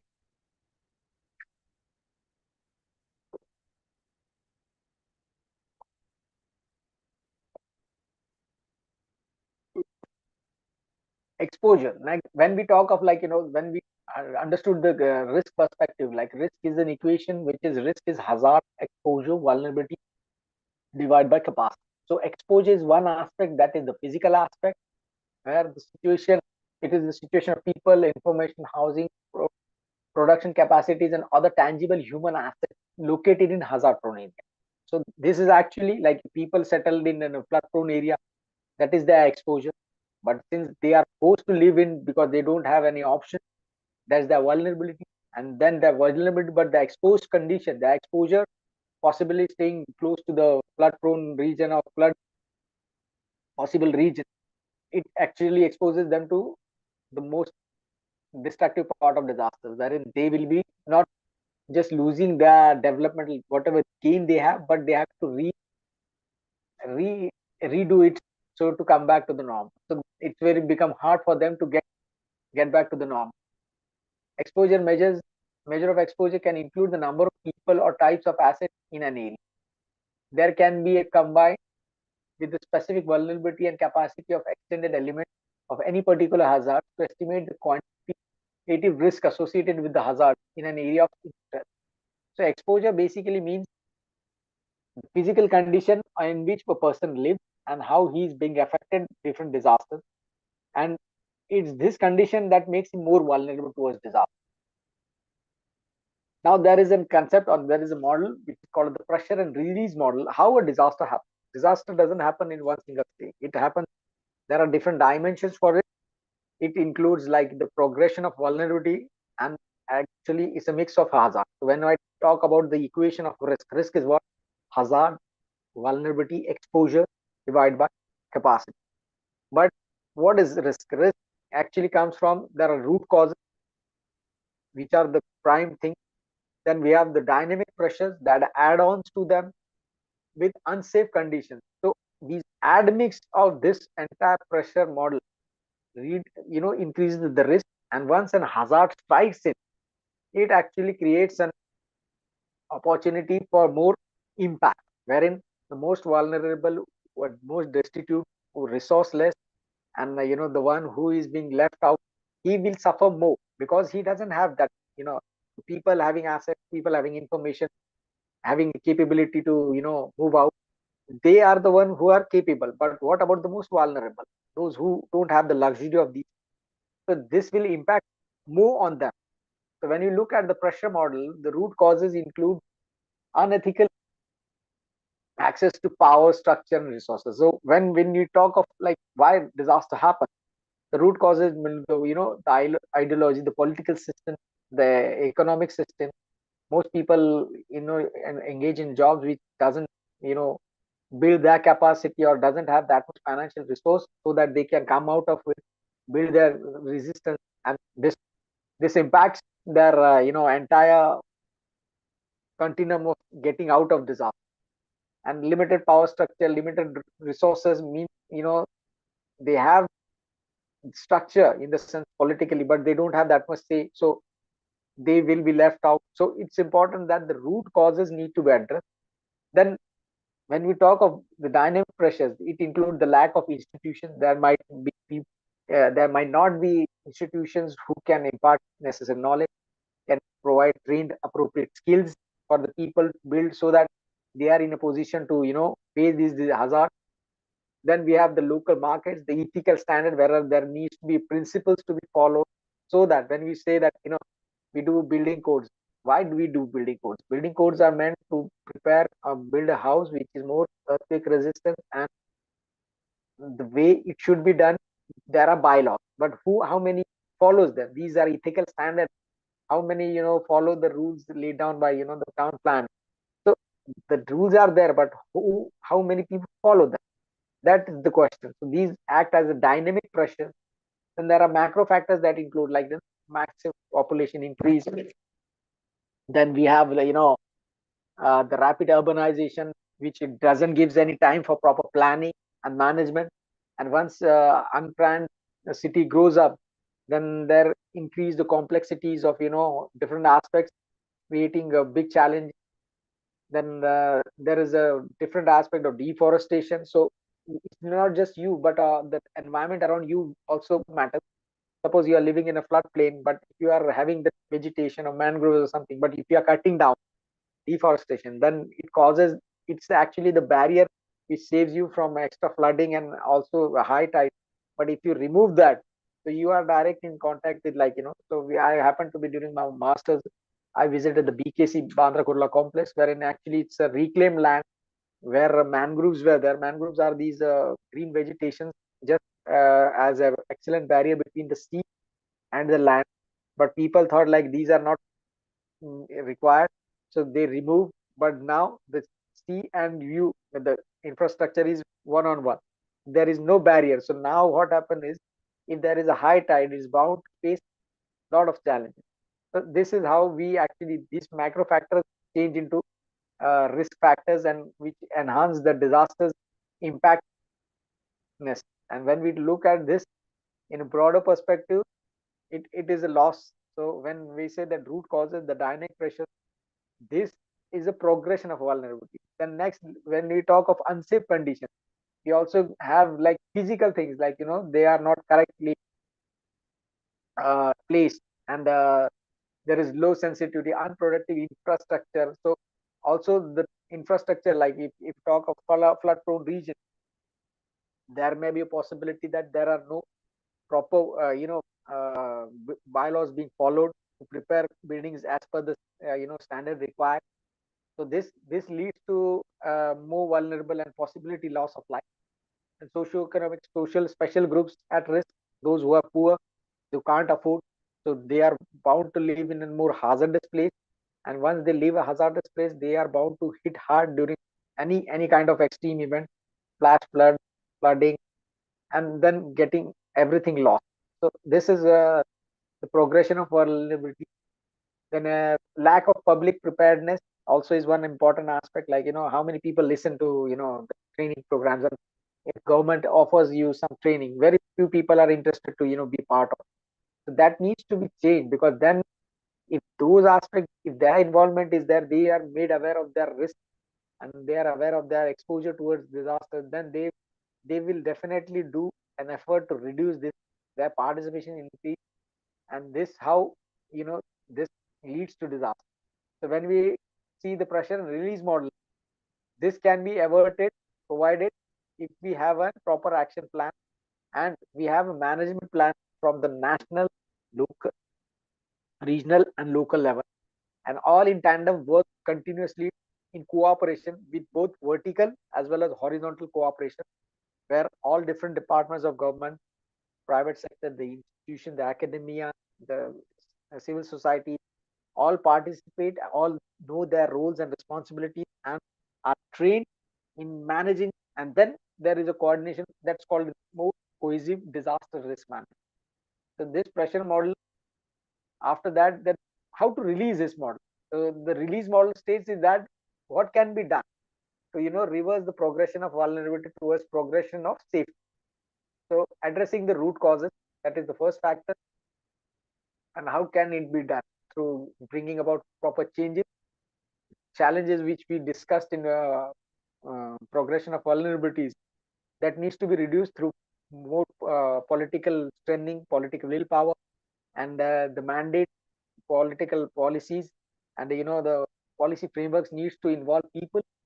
Then reducing the pressures, which already I have discussed, wherein whatever lacking is there, like trained professionals, trained manpower, then educated, such people needs to be involved, local markets, then following the ethical standard. So this reduces the pressure, and when pressure is reduced, we are in a better position to manage hazards and disaster impact to the most vulnerable people.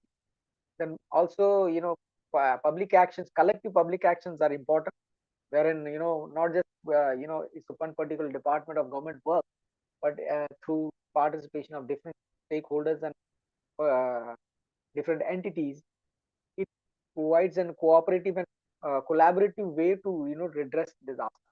And this is how needs to be progressed. Like the urban management, like the urban areas have a lot of the ward systems. In Philippines, it's called barangay.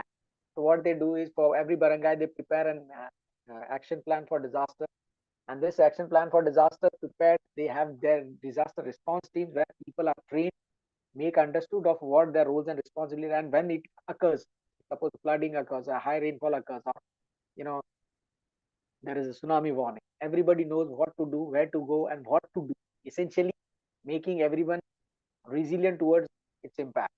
And the macro factors, when I talk of uh, governance should be more transparent and more, inclusive, wherein it provides an opportunity of feedback, where there is a government who is running some training program. Is not just about running a program is important, but fruitfulness of that program needs to be understood through constructive feedback.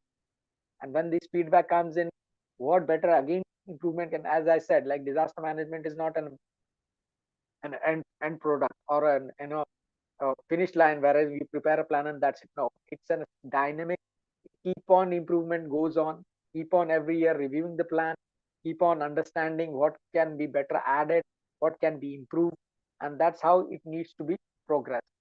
So when we say that the reduction progress of releasing model actually talks about achieving the safe condition and what can be done through proper natural resource management, whatever things which are there that need to be properly managed, understood through local awareness, through participation of all stakeholders, then also protecting the biodiversity through making efforts, both constructive efforts as well as more honest efforts towards reducing risk, and then factors that include the social inclusion involving the most vulnerable in planning process, then building the economy, not just involving people is important, but also empowering them so that they are in a better position, not just in physical but financially and economically, so that they can also be part of this process in a more resilient way and they can lead this towards it.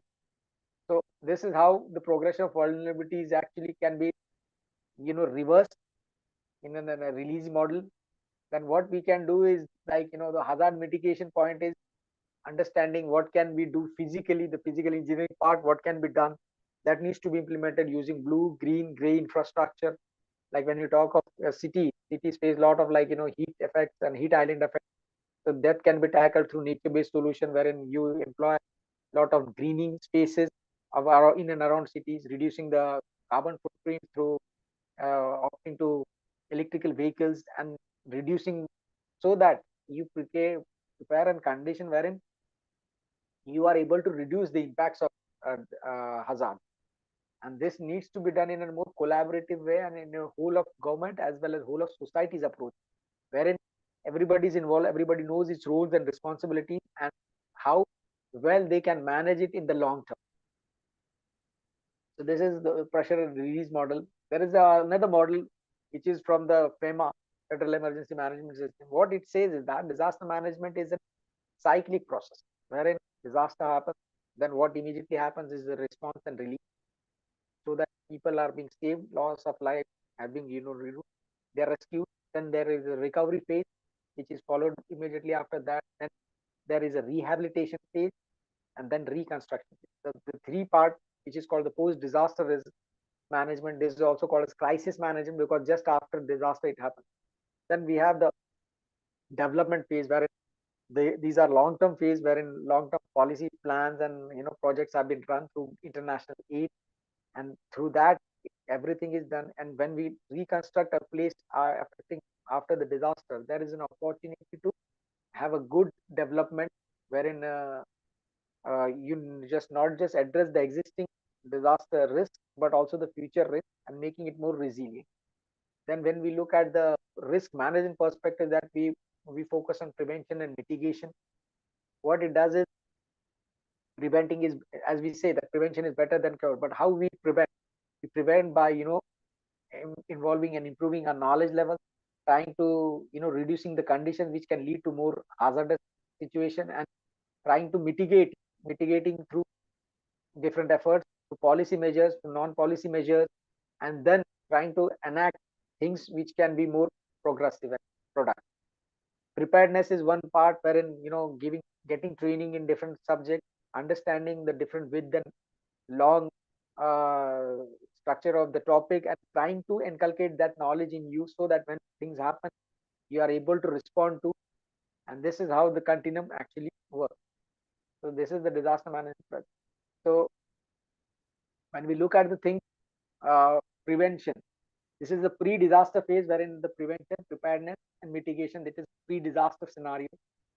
Disaster scenario is the one which is the impact scenario. Then this post-disaster scenario, that is response, relief. recovery, rehabilitation, and reconstruction. That is the post-disaster scenario.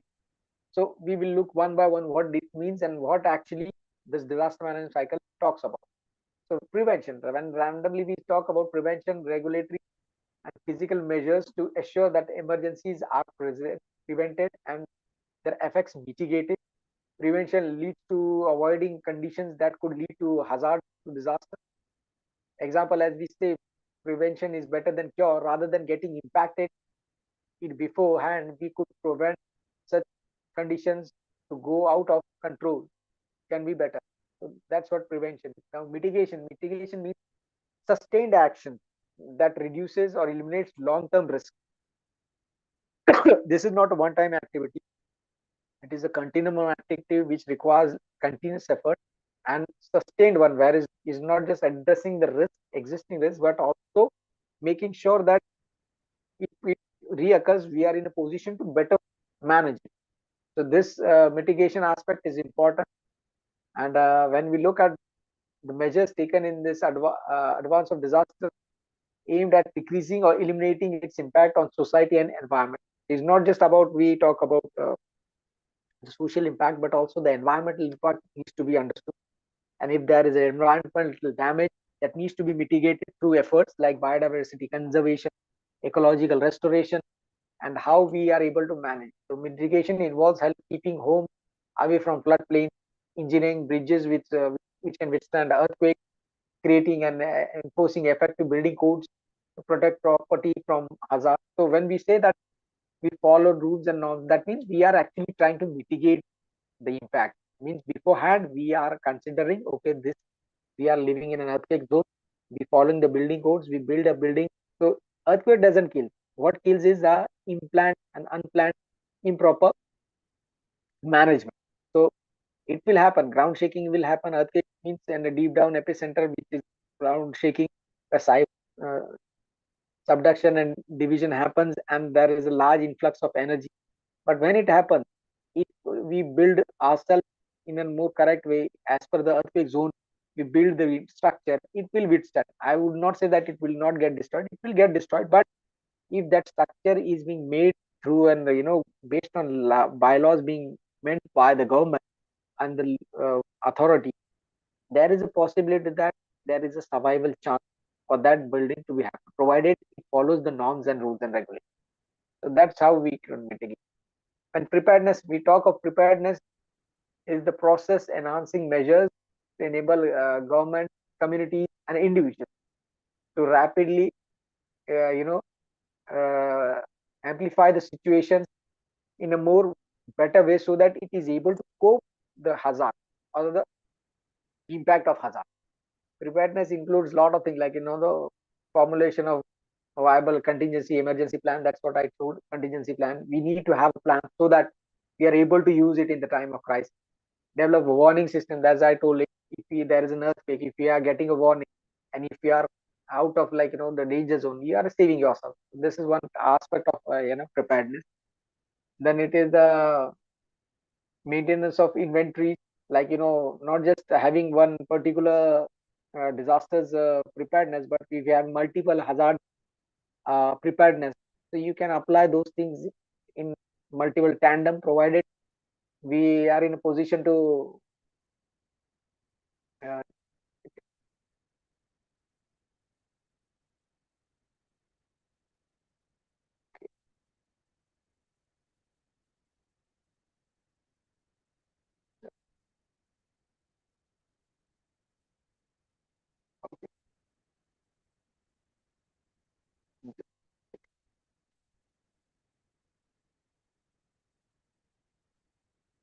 so when we talk of preparedness, it's important that it should be from every aspect, a whole of society, from individual level, community level, the business level, the government level, and the management level. And it's important that the academia, like you and me, you are the teachers, so you can translate your knowledge towards your student, and passing on that knowledge, critical knowledge, through that can actually save life. Example is if we were taught of in CPR emergency, as CPR, like cardiopulmonary resuscitation, if something happens, a cardiac cardiac arrest happens, what we should do. So this kind of one knowledge that needs to be propagated. If you know how to do it, you can save life. This is what the knowledge perspective. So preparedness actually builds your capacity, not just build your capacity, but it also helps in and around people who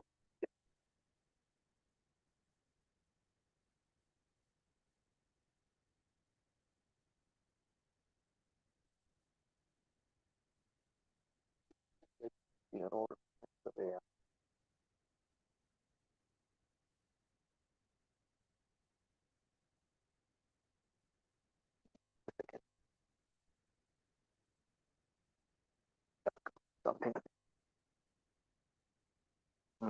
Yeah. So this is a pre-disaster scenario wherein things can be taken into consideration. We are able to. Are you able to hear? So when preparedness happens, actually it cut down your set, and there is a report as per the World Disaster Management, wherein $1 invested in pre-preparedness, it saves the $4 post-disaster assessment. So how important it is this phase of pre-disaster, that shows its value. Wherein the mitigation, prevention, preparedness are important. If we capitalize this,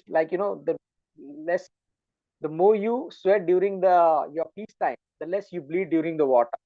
So the more you prepare yourself during the calm phase, the less you will be affected during the actual disaster phase. So this is what actually is all about.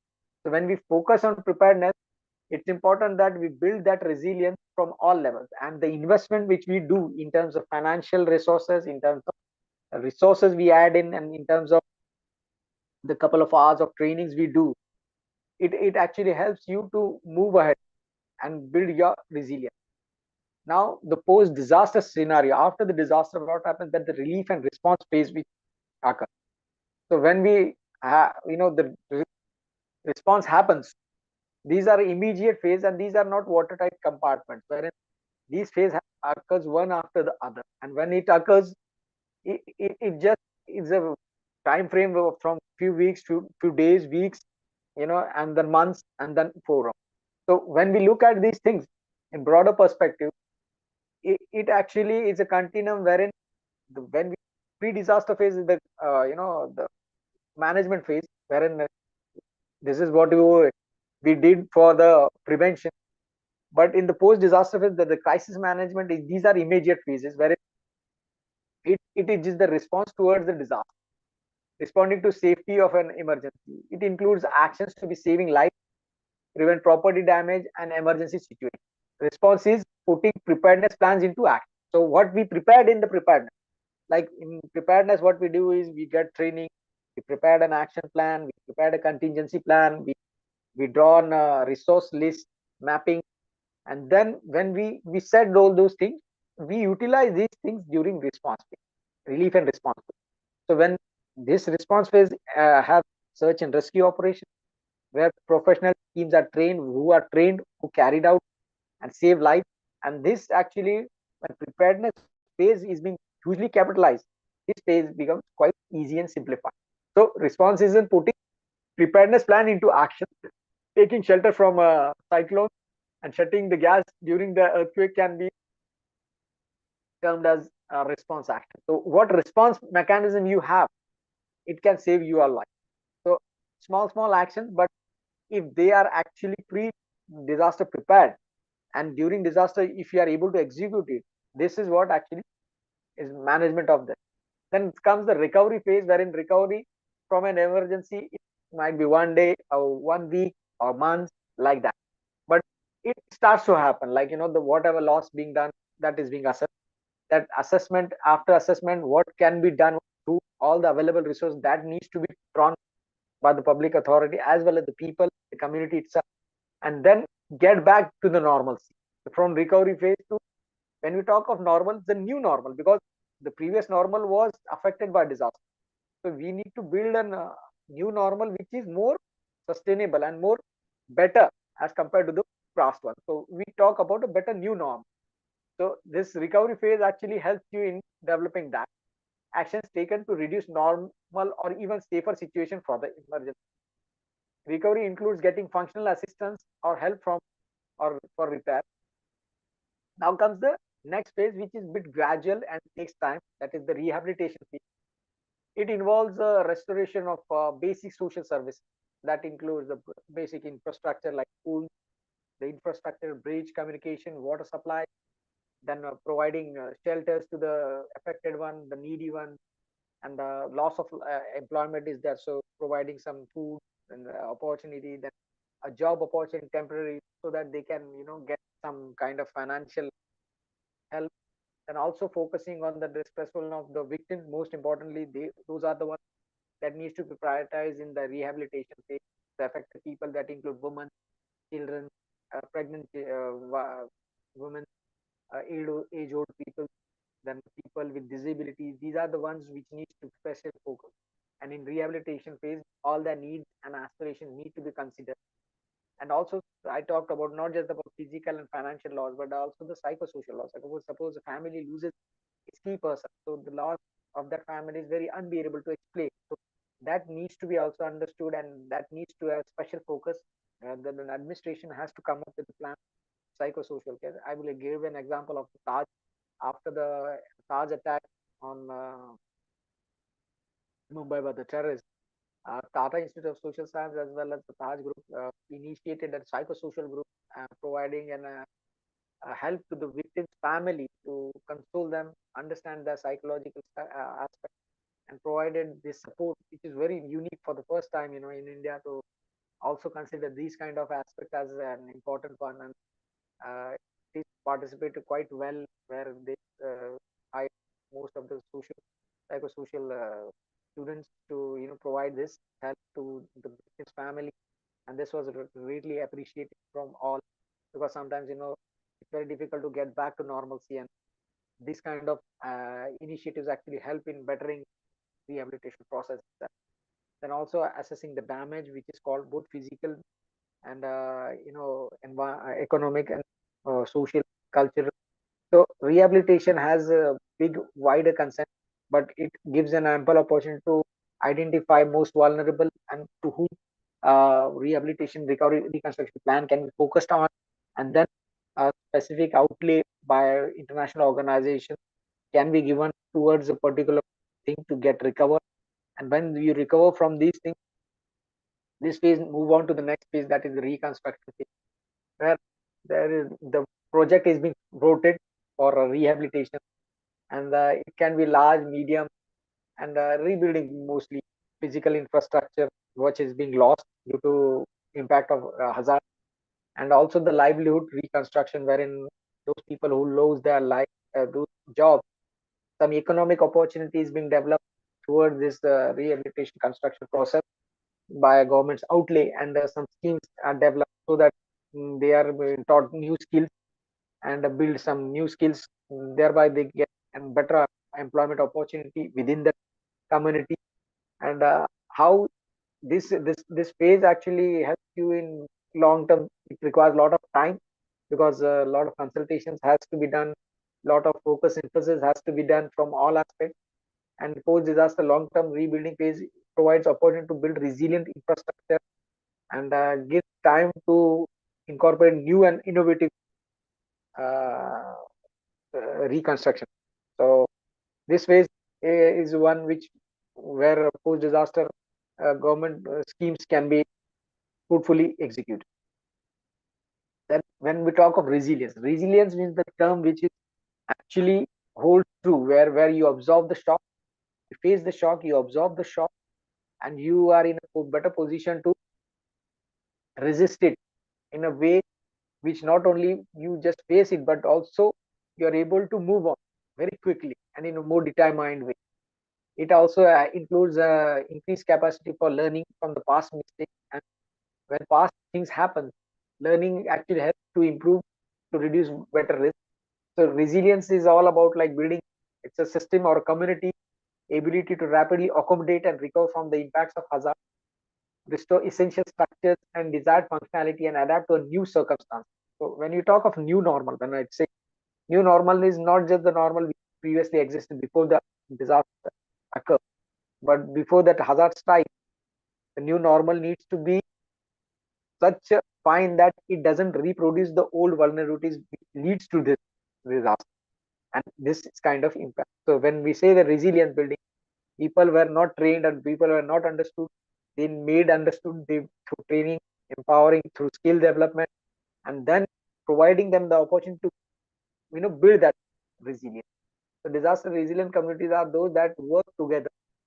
They understand things and manage their risk and collectively, because it's not that, as I said, it is not a one community or one organization's responsibility, but it's collective one wherein everybody has a role to play, and those who face or those who are affected by it, those have to be resilient. So to build their resilience, once they have gone through the bad phase, they are trained so that they are not able to face, but they are able to face the next time it occurs. They are in a better position to face. So that builds their resilience.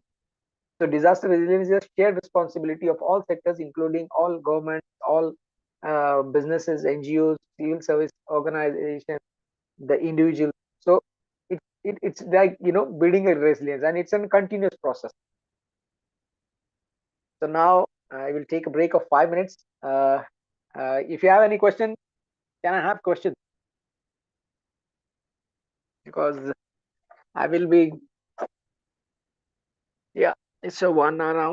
So what we go is, if you have questions, just put me and take a 5 minutes break so that you can settle down, and then we'll go for the case studies. Anyone has a question?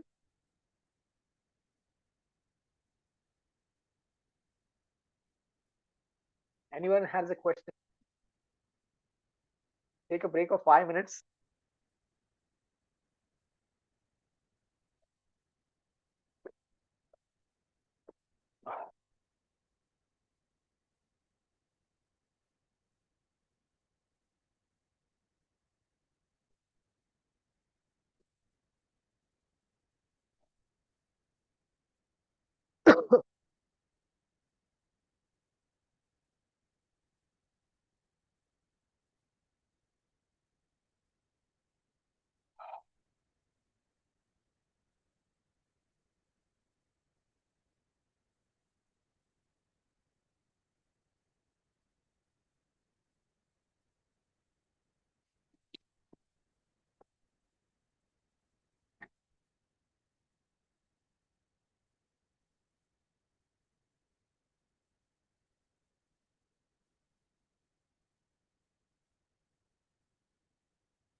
Participant आपका आप अभी unmute कर सकते हैं। Unmute हो रहा है? Participant please check करिए एक बार।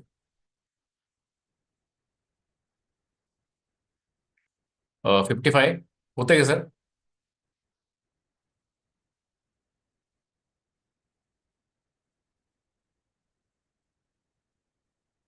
कोर्ट में एक मिनट है, मैं करता हूँ। रोल 55 होते सर, चेक करा? यस सर, येतोय आवाज? थँक्यू। झालं प्लीज माईक बंद करा. ऑल पार्टिसिपेंट प्लीज माईक बंद करा. जेव्हा क्वेश्चनरी असेल तेव्हाच तुम्ही तुमचा माईक अनम्यूट करा please. Yes sir, yes sir. Yes, sir.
Thank you. Thank you, Pillu. Okay. Okay. Okay, Pillu. See you.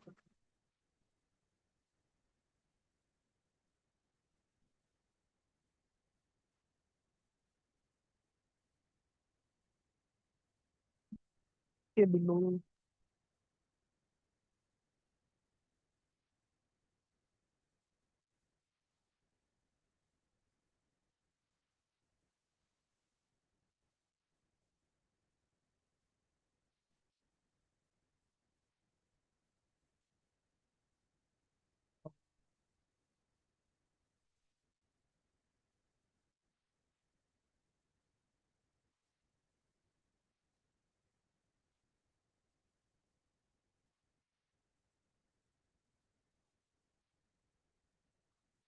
Sir, may I ask one question?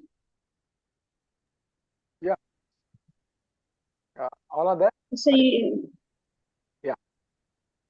Sir, I am audible Yes. clearly. Please go ahead. Yeah. Please go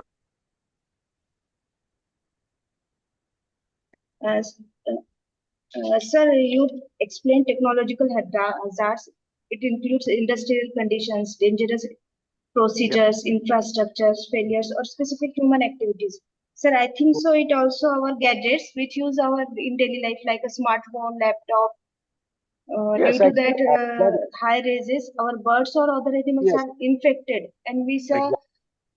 So that's what I told. Now, actually, there is a special term that is called as CBRN emergencies, chemical, biological, radiological disasters, which includes lot of these kind of things. And that's I explained the Mayapuri incident specifically because that was actually an laboratory instrument which used radioactive material, which very few people know what actually radioactive material is. And it's quietly hazardous and contaminants because if you come in that contact, it actually attacks your nerve system and everything. So firstly, we need to understand what kind of things we are handling. And are we aware of those hazards? Like even a mobile phone has every, rare earth metals which are being extracted from us. But if you are not disposing it correctly, it leads to a challenge. Like, and a mobile can explode in a certain condition wherein if you keep it more like, charged and, left unattended, that diminishes. So we need to understand the risk which is involved. There are so many things around us which we tend to forget. Like, until and they occur, then only we understand. We are actually, what you call, not proactive people, but we are reactive people. So that's what, the disaster management is all about: understanding the risk and trying to be more proactive.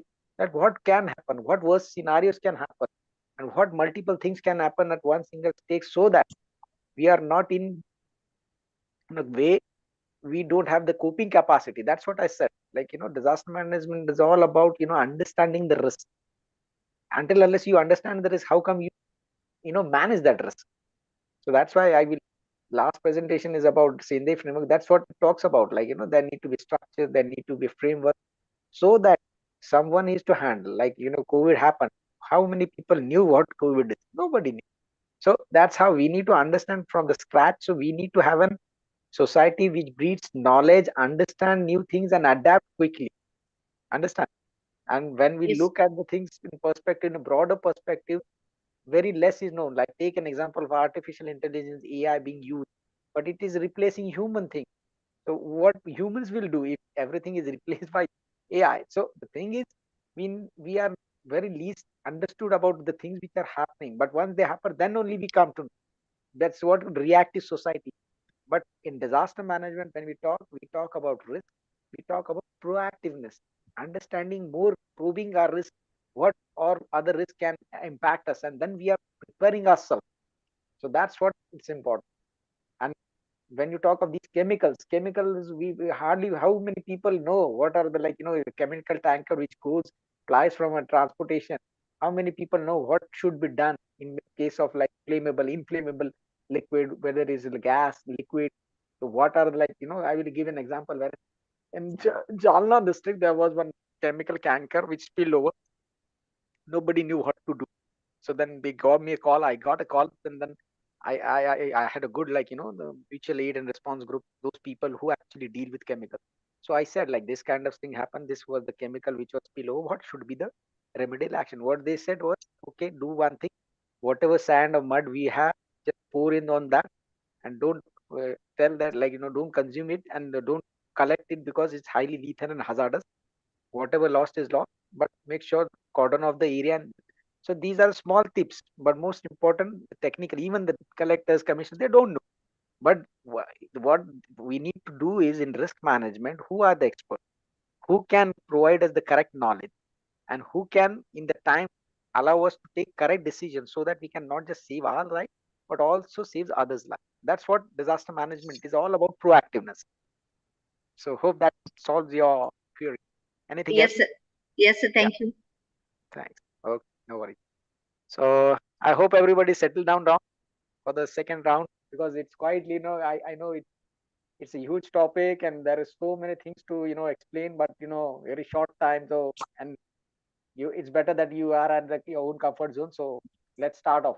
So when I discussed the continuum of entire disaster management cycle, we talked about, like, the pressure and release model, the progression of vulnerability, then how it can be reversed through proper planning, proper, management, and risk reduction measures, the policy framework. So here we will look at one hazard which impacted everyone. I think, everybody knew 26 December 2004 Indian Ocean tsunami. Till date, nobody knew what tsunami is, but actually tsunami is actually an earthquake in an ocean, deep sea ocean. When it occurs, that earthquake causes a lot of energy flow. That energy flow within the ocean water, it actually transfers that tremendous amount of energy. That energy transfer is in the form of wave, and when it strikes the wave, it actually pushes it to the next level. So when this tsunami happened in 26th December, it affected 14 countries. Where it happened was in Indonesia, Jakarta, but its impact were felt more than 50 countries were informed, and the emergency response was given to them that there is a tsunami alert, be prepared. So this was the case. But in our case, in India, we were prepared less, and we actually have a huge loss of life. So this I am taking a presentation from Dr. G. Radhakrishnan sir, IS officer, who was fortunate to be there at this disaster at Nagapattinam. He was serving as a district collector, and I found it very important to share his presentation because it's his view of like how disaster happened, what things happened, how it affected, how the management of this disaster was done by the district authorities through the aid of army, navy, different stakeholders, the government machinery, and how different organizations have. So I would say this is the most appropriate hazard, and later on I will be explaining same hazard, but which happened in Japan, which is the most developed country in the world, where knows how to deal with earthquakes, very proficient, very professional, and how they deal the same, Great Eastern Japan earthquake, tsunami, followed by the nuclear Daiichi plant meltdown, and how the management happens. So my explaining these two case studies is the focus to make you understand that how disaster strike, how hazard impact, and how disaster strike, how people are affected, what can be done, what should be done, and how it is to be executed by the disaster management field experts to manage this, and how people needs to respond to disaster. So this presentation is focused about making you aware, like if certain situation happens, what are the things which people can do, what are the things people needs to be doing during the disaster, post disaster, what needs preparations needs to be done, and making you aware, like in case if you entangle in such kind of condition, what better you can do in managing things, and what things to be looked at for. That's what this presentation is about. So this is actually a case study of 26 December Indian Ocean tsunami, and this is specifically this ICE officer's point of view, how he faced and managed it, and it is his real life experience. So you can get more understanding of how to manage disaster. So actually, this event was called a black swan, which is a once in a while event where nobody knows anything, but it just happens, and then you come to know, like what more than 8,000 lives were lost, especially the coastal zones of Nagapattinam district, the 187 kilometer borderline, which faced this tsunami, where the wave came and it just splashed out all the coastal people who are living there, and it was so mammoth that very few people actually were prepared what actually tsunami is and how it impacts, and then most people talked about this kind of hazards, and this disaster was much discussed throughout this region, along with the other. So we also have, and after this disaster, there was an Indian Ocean tsunami warning system got developed just to make people aware, to inform people aware of these kind of things happen, and one needs to be taking precautionary measures, preparedness measures, to not just saving their own life but also others' life and property, provided if these efforts culminate into a more cohesive whole of society approach. So this I will start with his remark, wherein he said that he was a collector while managing the Nagapattinam district of Tamil Nadu, the most worst affected. This was the unprecedented disaster which happened in this state of Tamil Nadu, Nagapattinam, where you can see, people washed away. They were caught unaware of, like, the wave is coming with such ferocious velocity that it damaged the infrastructure, it damaged the bridges, it damaged the entire fishing coastal community. It wiped out people, like, it didn't give any chance for people to even run away, because even if they got an information how far they can run, because most of the casualties were in women, children. You see this is the building which actually is a government building, which first floor is completely submerged in water. So this was the mammoth scale in which this disaster happened, and it called hold by everyone, but nobody knew how deep it can impact. But when we face those things, then only we realize. It was so unprecedented that they didn't even have time to have a proper burial for each and every body. There was a mass burial. A big duck was dug just to pour in all these dead bodies. It was so huge for the administration also to respond, and also the loss of infrastructure like bridges that connecting villages were broken, totally gone. So to regroup and to reach out to such people, it was a big challenge since people were disconnected due to transportation link. They have to suffer for food and for safe locations, and also for information where to go, what to do, and in what way they can secure themselves. So this is what the major disaster like. So when you talk of this Nagapattinam case study, which was a very severe cyclonic storm, means the tsunami which affected, but it affected so widely that more than 8,000 people lost their life in this. But it was not the one case. Previously there were tsunamis, there were cyclonic activities, there were different kind of impact to the coastal region of this Nagapattinam of 187 kilometers coastline. They had, but they never thought like this would exceed the capacity. When we talk of disaster is beyond the coping capacity of those who face those disasters. So this was this one kind of unprecedented and beyond people's capability to manage this disaster. This event was. So now, why we are discussing this? Because loss of life was immense. If you see the Nagapattinam district, the loss of life were maximum. That is 6,065 people lost their life in this district. Then come Kanyakumari, 828, Cuddalore, 617, Chennai, 206, Kanchipuram, 129, and others 170. So a total of 8,000 people lost their life. So what happened?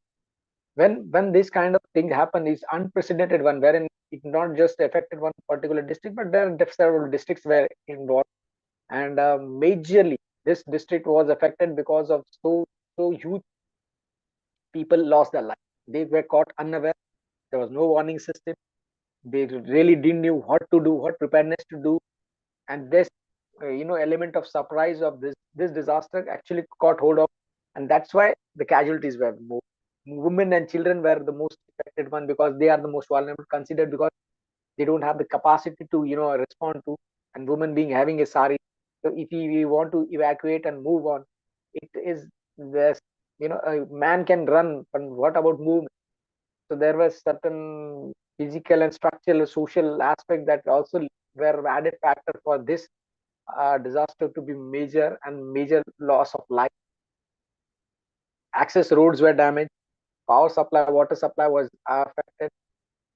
Many dead bodies of women and children were really reported, but when the communication channels are like stopped or destroyed, it's very difficult. Firstly, we need to establish this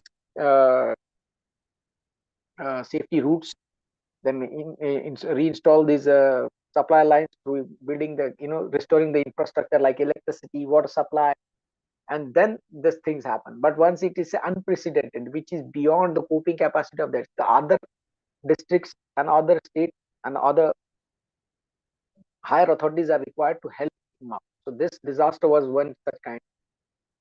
Even in 140,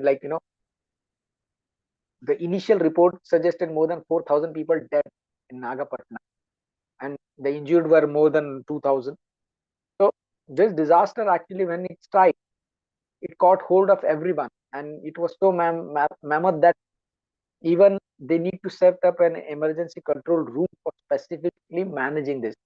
So sir actually initiated this process. He was made the in charge of that particular thing, and he was a collector, and since he was a collector at the Nagapattinam district, he was actually roped in because of his knowledge, and he was serving in different, he served in this district in a capacity where he knew everything. So that was, it helped in the management of this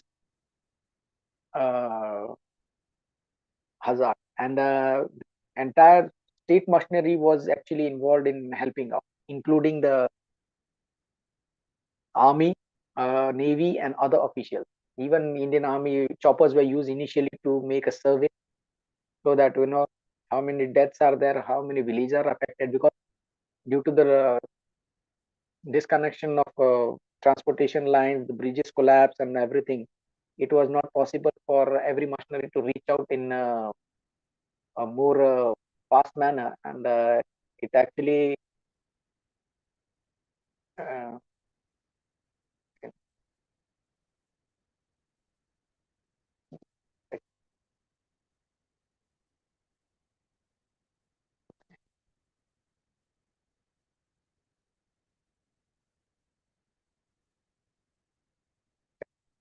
so the initial immediate concern was of dead bodies disposable, because since more than 6,000 people lost their life, it was huge.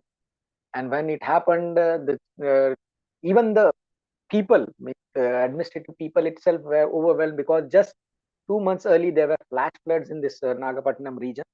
So already people were tired, stressed up, and then this happened. So it was like overwhelming disaster, which really tested not just the district administration's capacity to respond, but also they lack all the necessary strength to do that level. But then what the state government did was they set up a control room to actually manage things. And the first and foremost thing that needs to be restore the electricity and water supply, providing food for the affected families, debris removal, prevention of epidemic, and distribution of immediate relief packages. That was the first important aspect which the administration think of to do. So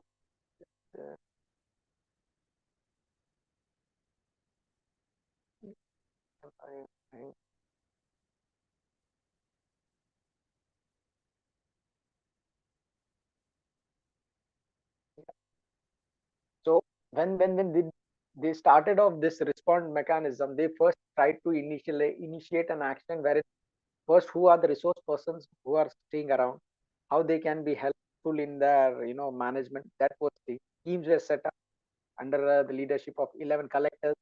Then they were under the minister who was looking after the relief and rehabilitation program. So it was massive. And when this kind of thing happen, even it's a challenge for the government if there is no proper action plan.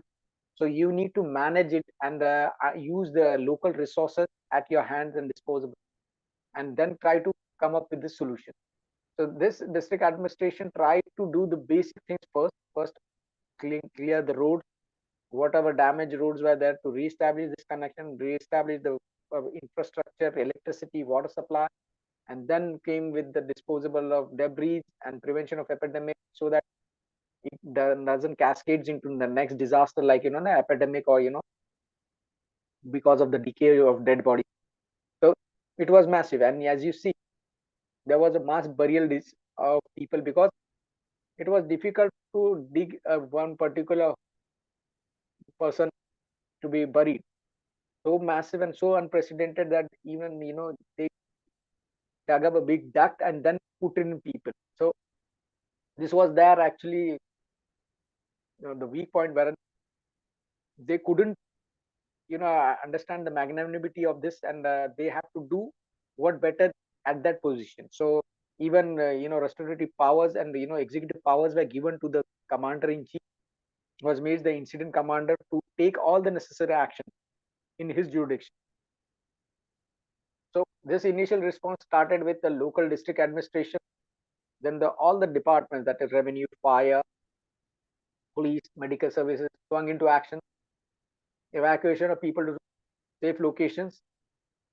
This happened within the 2 to 3 days, because it took 3 days, and a few of the locations were so remote that only choppers can go. So they actually did the monitoring and came back, and they reported, and then relief food packets were thrown in those areas, because since they were not reachable, it was important to make them survive, and for that people were swung into action. Even Army, Navy collaborated in this regard, including the Red Cross, the private organizations who were actually on the ground to support people. Relief centers serve food for more than 8,000 people, and you can understand the mammoth scale in which it affected. So it requires some unprecedented, and then they set up a 24/7 control room to manage this disaster. So district level officials were swung in to be part of this process, and make sure they help out each and everyone in this regard. And also this disposable bodies were done because to avoid another disaster that leads to an epidemic. So that's why there was a mass burial. Then this relief operation was started off with the need of other districts also in collaboration with, and what resources they have, that those resources were pooled in this district so that they can be better off. Then relief operation initially started, as I told, like the choppers were used to locate the dead bodies along the 187-kilometer coastline. Then food aid were dropped for people stranded a few places. Sanitary workers and earth moving equipment rushed to the affected places along with the volunteers. Dead bodies lying on the road were removed to clear the vehicular traffic in Velankani and other places. Army called in for support and relief operation. Public outcry after disaster was reported from many places for help. Press reports initial chaos. Now, when it happens, majority when disaster strikes, there is huge tendency of media to sensationalize it, sensitize it, and play a blame game. That should be avoided, because if you want to help, it is better that your communication should help in trying to resolve the issues rather than creating a new different issue. So that was thing. So with this, the response mechanism include what lot of 3 days of thorough assessment which was done, and then came the plan like what should be done and actual actions that needs to be taken. So this realization of fact by the district administration was sufficient to handle it. So the state pulled in, because when they say what is disaster is beyond the coping capacity of the actual people who face it. So it was beyond the capability of the district administration to face. So state swung into action to help out. Then incident command center was set up at the district collector office, with the secretary of the rural development as made in charge as the incident commander, with full authority and with multiple judicial effect. Now, once this setup is formed, full authority is given to the in charge to do what he feels important and necessary, with all the necessary action, and to his disposable all government machinery and all the powers are being given, so that he is in a capacity to take constructive and clear coordinated action. So now look at the organizational structure of how does this happen and what actions were taken. So the incident commander actually is sitting at the top, who is associated with and helped by the planning team. Then he is also having underneath him the zonal secretary, information technology, who continue to assess the situation along with him. He provides the inputs and technical inputs which are available, so that he is able to take good holistic decisions in what matters to be pursued, like the removal of dead bodies, the reconstruction of communication roads, the water supply, the restoration of electricity, like that. Then they identified 73 habitats, which were divided into 7 contiguous habitats, so that if it were grouped, which are the villages, and more regions were formed, and that the regions were actually assisted by the multiple collectors, 11 collectors, and they were given the charge to manage those areas, so that everybody is able to get the relief required, also get out of the situation which were dire. So rather than having a panic, people and responsibility were delegated to different collectors in different teams, and they were managing, so that everybody is getting response and in a better cohesive manner. The 11 collector level officers were made team leaders of the self-contained relief teams, supervised by under the minister. Then daily operation briefing was started, because to have a clear work plan, we need to have a daily briefing, so that what's going on, what's not, that be clearly informed, so that there is no confusion in the relief operation. There is no deviation, or there is no one can spread rumors, so that the good work which is being going on, that being hampered. So clear communication, daily briefing were part of this process, that what they did today, what actions they were prioritizing, and what they were doing actually at the ground level. That's being briefed daily to the media, so that there is no confusion. Then there was a financial flexibility given to the team, to avail whatever they want, what priorities they set, and they can move on and take necessary actions, what they feel as per the guidelines. Then specific relief, initially the phase was, as I said, like, after disaster, that the important aspect phase, the post disaster, that crisis management includes the response, relief, recovery, rehabilitation, reconstruction. Reconstruction comes the last way, but just post this. So since this happened, this leaders of IS, team leader under the IS officers were managing district experience, and under the experience guidance of the ministers, which are like, and under the able guidance of that incident commander, who were channelizing what he prioritized things, and then the different district officials were involved, and these team of experts from all departments were made available, so that anything related to that department could be, resolved within fraction second without any delay, and whatever hindrance came up in the way, that can be removed through effective cooperation coordination. So these specific things include the project district officer, rural development agency, then deputy superintendent of police and fire, rescue officials, deputy collector, electricity board officials, water and drainage board officials, public work department, resource officials, then block development officer, municipal commissioner, highway officials, doctors and public health department, and fisheries. Each team member, leader and members brought in his capacity, and since there is an amalgamation of different officials in this team, actually help in different team building strength, wherein they had their own expertise, and that actually shared manpower help in, responding in a more correct way. And what they did, deprioritize removal and safe disposal of dead bodies initially, so that the contamination and dead body decay can be stopped, and cascading hazard of, like, pathogens or something can be avoided. Then restoration of water supply, electricity, roads and communication for transport was initiated. Then distribution of relief materials for government by government and NGOs was done through the partnership of government and NGOs. Then the panic was reduced and build public confidence. Why? Because it's important that we communicate well what things happen, that needs to be communicated to the public in a clear way, so that they know what things are happening for them and in what way, so that there is no confusion remain, and there are no space for any rumors to be spread by any mischievous elements. Then build temporary shelters, which was initially important because since people lost their lives, the infrastructure, houses and everything was damaged. So initial response phase was to build shelters and give them an opportunity to stay. And also the community kitchens were installed so that they get food. As I said, like, there are 8,000 people who are affected. So to make such food available, there were community kitchens installed so that it served the people, and to get back to normalcy. Then restore the important services like schools, child welfares, and health posts. Supervise and start to close relief camps. So these were the major tasks which these teams were doing, and also daily briefing.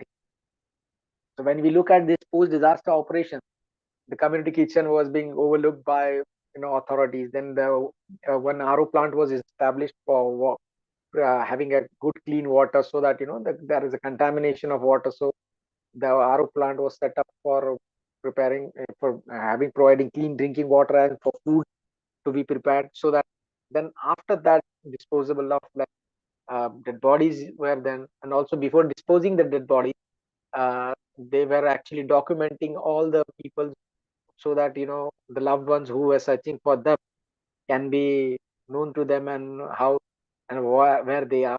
So whereabouts were also discussed.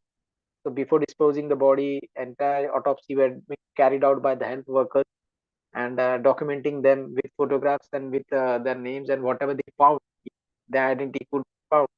And that was being put in the board, so that the family members or relatives can seek on and pay their last tribute to the family member. Then folk lanes were used, and the hard earth material means JCBs were used for moving things around, like the ships which were flown from the sea towards the village, that were were shifted from their proper place. So that removal of debris was done to different aspects. And these kind of activities is not just one single entity, like only the government service can do, but it required the army, the home guard, then the navy. So all swung into action and all prepared, swung into groups, so that electricity was initially being restored by the electricity department, and the livelihood. The army men helped restore the broken houses, trying to remove the debris, trying to burn the uh, things that can lead to any further disease. So such kind of coordinated actions were carried out by the district administration in collaboration with these teams, and they were actually properly managed at all levels, so that there is no panic. And also daily briefing of all these activities were done, so that people know what are things which are happening, where should they go, what should they do, and in what way. So instructions were clearly being given each and every day.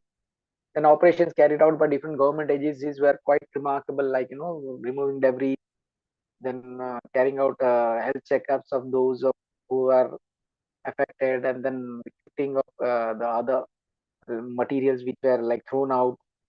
So overall, entire government machinery was working in tandem and under the guidance of these team of specialist officers from different departments.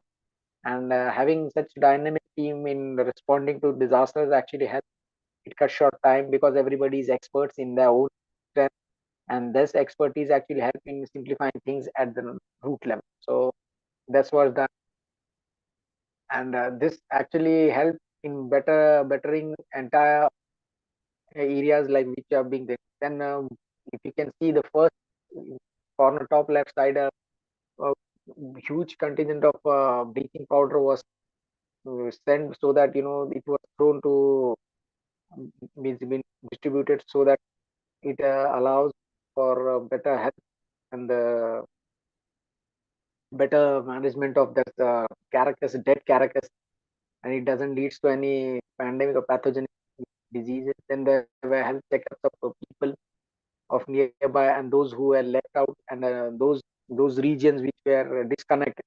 Even for them, the health camps were set up, so that they are treated. And also there was a chemical spraying of areas which were possibility of being contaminated or due to dead body decay. The carcass of animals also who were dead, they were actually firstly dumped, and then once they dumped, the area was actually sanitized. So these kind of preventive measures were also initiated, so that the government administration along with the different department team actually carried out.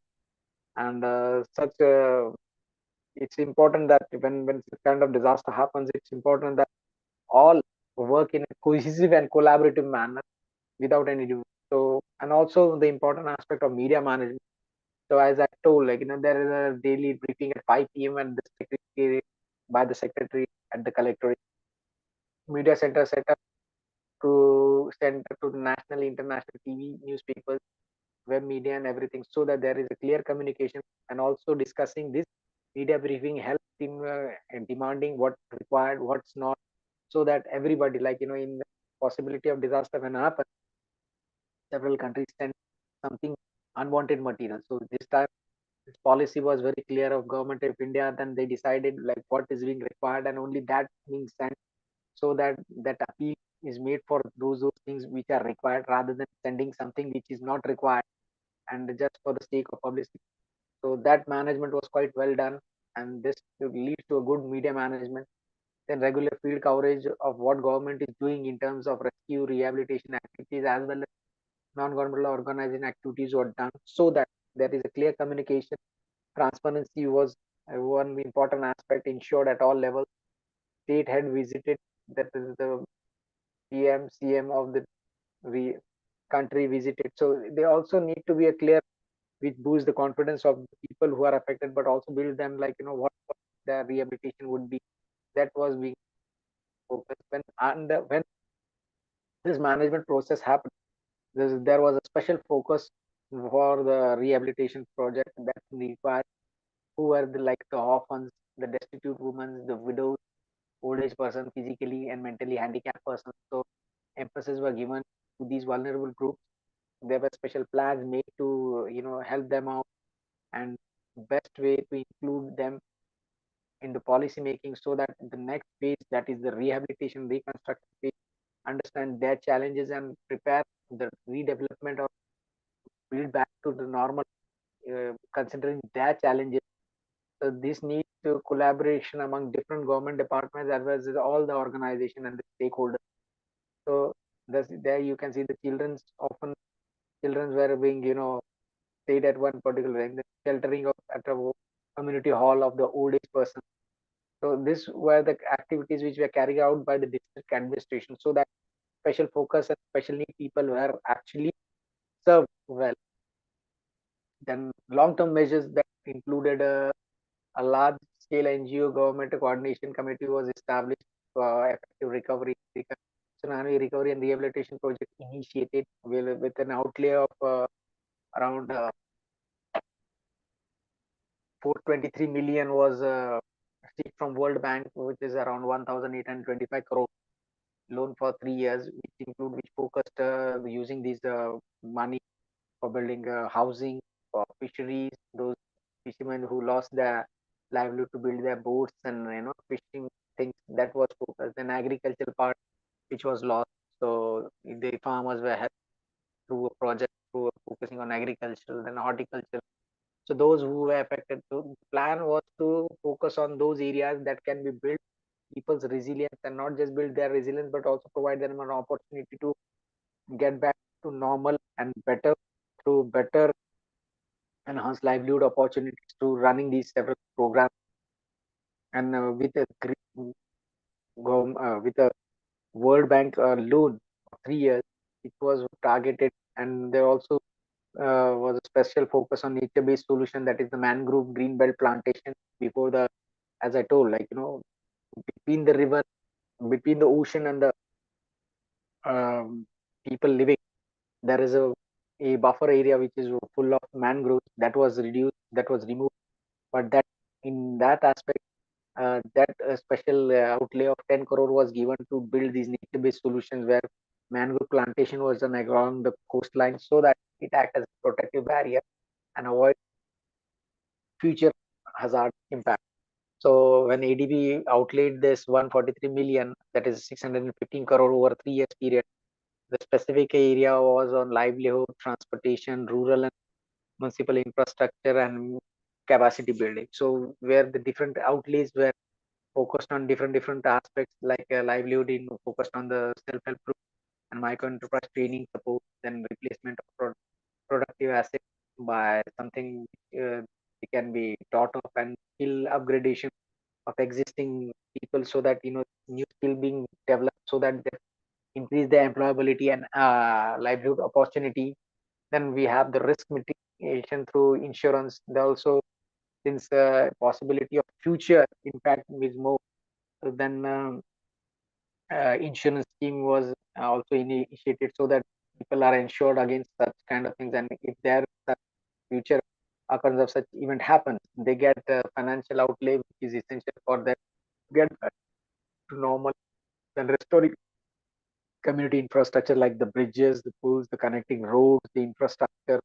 So the financial outlay actually focused on building the entire uh, aspect of what being lost, and not just lost, but making it more robust, so that in next time if it happens, it is able to sustain. So this rehabilitation project involved a lot of effort from all the departments, water and sanitation, the roads, building, drainage, canal, power networks, etc. And the financial outlay was actually earmarked, so that no area gets left out, but they emphasize, and also building people's capacity to face disasters was especially emphasized. So when this happened, the rehabilitation and everything, you can see the building houses which were built, the bridge which was broken was rebuilt, and more resilient way, and also the nature-based solution which I talked about.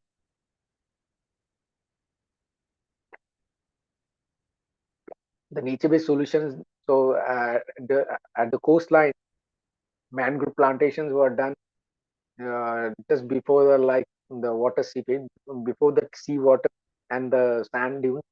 It was actually a good site to, so that it acts as an excellent buffer for in future if tsunami happens. This actually mangroves save them and reduce the impact of the harsh waves that hit and the life loss. So you can see the housing was also being typically made a couple of distance away from it so that it doesn't get affected immediately, because people were living very close to the ocean. Then that happened. Also the various precautionary measures taken by the administration post rehabilitation included not reproducing the existing risk, but it reduced the risk and also providing an opportunity, healthy opportunity for them to be more resilient.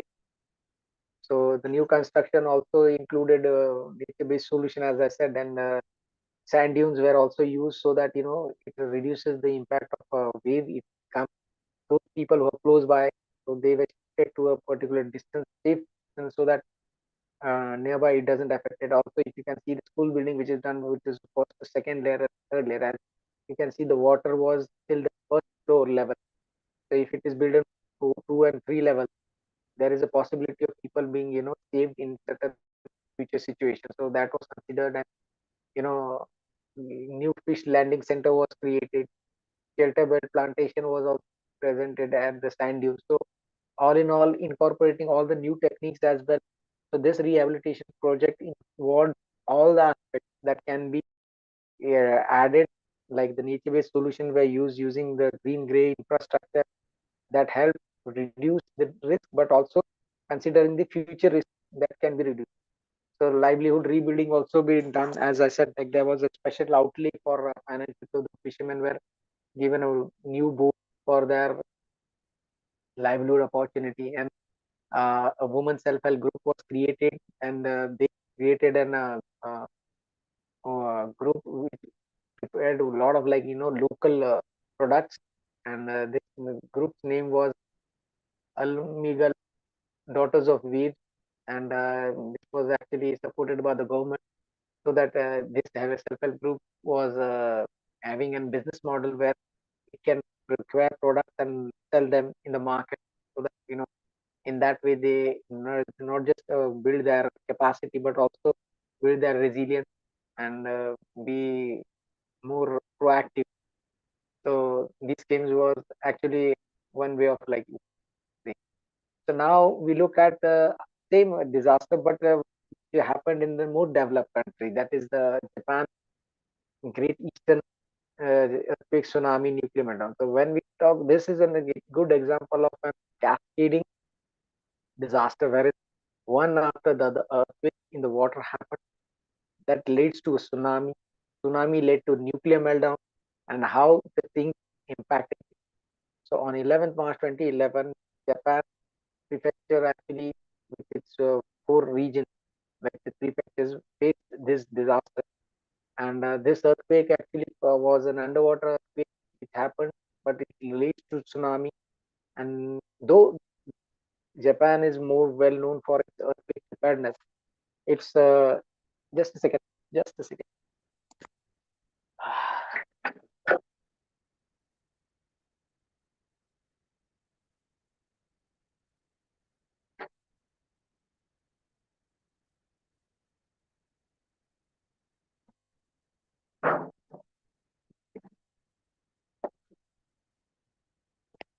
So when Japan faced this, it was well in tandem prepared for earthquake, but tsunami's anticipation was less. Though they had built an seawall of 10 meters, but the tsunami was more than 30 meters. So though they prepared, but the anticipation was a bit wrong, and that costed them the loss of life. But still, when this happened, there is so many things to learn from Japan.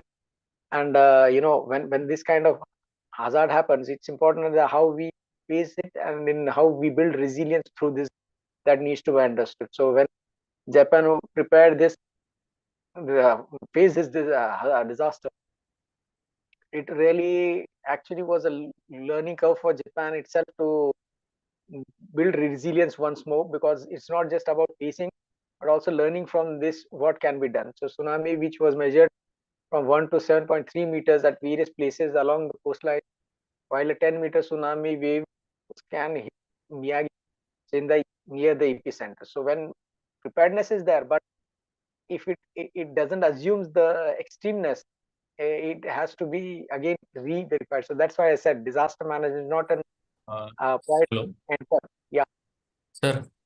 Yeah. For disturb. Sir, timing 2 पर्यंत आहे.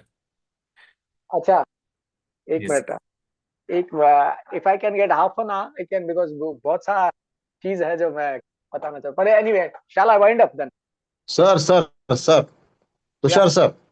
Yes, sir. There will be a request from my side. Please spare another 1.5 hours with our Yeah. participants in next session, Yeah. because So we what's the need timing? more information from you. Yes. So that's what I'm, case study. We will continue in next session, sir. Either I will discuss with you and take your convenient time. Yeah. So because only one presentation is remaining, and this one Yes, actually. sir. You continue up 5 or 10 minutes now. Yeah. Okay. So no, I can, because this is like, there are two case studies. I finished one case study now. So next, what I do is next session I can continue with this case study, and then there is a next presentation of Sendai framework. So will that be fine? Yes, sir. So because is it today itself I can continue, or tomorrow? No, sir. Next week. The schedule is scheduled for 1 week. It's finalized. Yeah. So do you have a next session in the afternoon? No, sir. Not today. That's it. This is next the week. Okay. So There is another session or another research person. Yes, sir. Okay. So no worries. So what I will do is, next week, if I will complete this presentation, because it's quite lengthy, and I'm explaining you the the administrative part and then the technical part, so it takes some time. Sure, sir. Okay. So what I will do is I will stop from here right now, and later on what I will do is I will complete this case study along with the previous one, and then we will complete the Sendai framework part. So that will Okay. end. I will be in touch with you, sir. Yeah. So shall I complete it now? Then, because Yes, sir. Yes, sir. Please. anyone has a question, then he can please, because I know it's very technical terms and a lot of things, and I try my best to explain you in the more easiest and simplest manner. And it's quite overwhelming, because there are so many things at once you will be learning. But if you have any question, just please, because what I will do is next week when I will teach you, I will complete this case study, and we'll combine these two case study, and then we will have the next presentation of Sendai framework. So anyone has any question? Good afternoon, sir. Yeah. Good afternoon. Good afternoon. Yeah. Please go ahead. Roll number 43, sir. Yes. Sir, I have a question. I have a question, sir. Yeah. Ask. Do ask. Yes, sir. How much lives were lost in 2004 tsunami, sir? So total 8,000, and this is actually for Indian tsunami. Or at a total? As a total, but no, more than that, more than 2 lakhs, because there were 14 countries affected, not just one. Okay, sir. Okay. Thank you, sir. This is just what we affected. We are getting this number, but since 14 countries were affected. Anyone else? Sir, myself, roll call number 15. Yeah, Dr. Chaudhary SS. Sir, is there climate change post to this disaster management? Yes, because it's happening now. What happened is actually climate change induced changes are happening. Like if you see, there is a hydrometeorological cycle has been changed. I told you, there is a deforestation in Amazon. That deforestation is leading to less rainfall and more of heat. When more heat comes in, there is a sea level rise. There is a temperature change gradient. When temperature changes, the amount, that is the Atlantic Meridional Oscillation changes, which affects the El Nino and El Nina. When these are affected, the timing of these phenomena changes. So it changes the weather pattern. When weather pattern changes, there is a extreme rainfall, extreme heat, and certain geographic location face different aspects. So it is part of it. And when I said like these are sudden onset disasters, and geological disasters are those which happens beneath the earth, which is very less known. So it's very difficult to even, there is no early warning for earthquake. What Japan has is they have sensors placed in the plate regions. They actually just indicate the motion, and if that motion is more than a certain limit, then the warning is issued, because there is no fix when it will happen. But this is what technology came up to till now. Yes, yes. Okay. Thank you, sir. Okay. Anyone else? Anyone's having a question?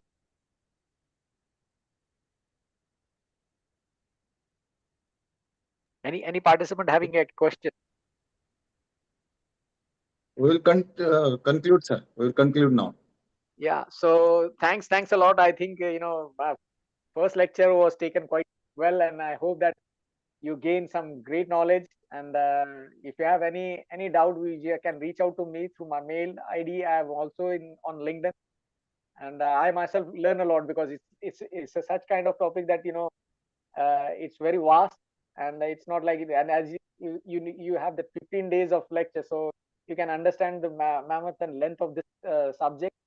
And I hope that you learned something today, and not just having that knowledge today, but you will pass on to your students, your family, and thereby making us more disaster resilient, and also being more prepared and more aware and sharing of this knowledge at the large level to all persons.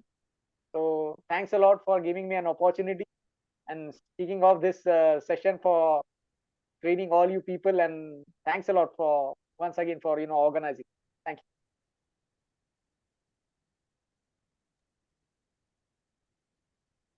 Vote of thanks. Vote of thanks. Roll number 02. Hello. Thank you, sir. Roll number 2, Dr. M.G. More. Sir, Dr. Babasaheb Ambedkar Marathwada University, UGC-MMTTC refresher course Chhatrapati Sambhajinagar यासाठी doctor Tushar प्रधान sir यांनी नैसर्गिक आपत्ती संदर्भात सविस्तर असं मार्गदर्शन आपल्याला केलेलं आहे. त्यात ओशियन सुनामी संदर्भात अगदी सखोल असं मार्गदर्शन प्रधान सरांनी केलेलं आहे. यामध्ये ओशियन सुनामीने किती हाहाकार आपल्या देशात आणि आजूबाजूच्या देशामध्ये झालेला होता.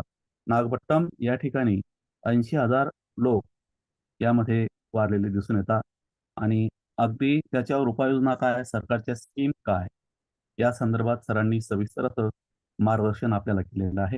त्याबद्दल मी सरांचं आपल्या वतीने आभार मानतो.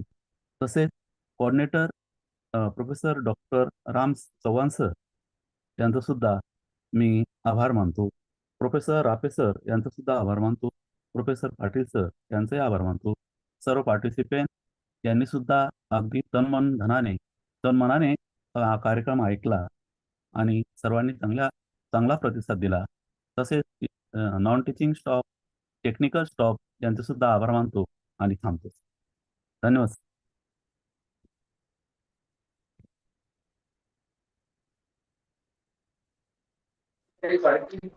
किती वाजता जॉईन व्हायचं आता काही सांगितलं का? Joining for 2:50 PM.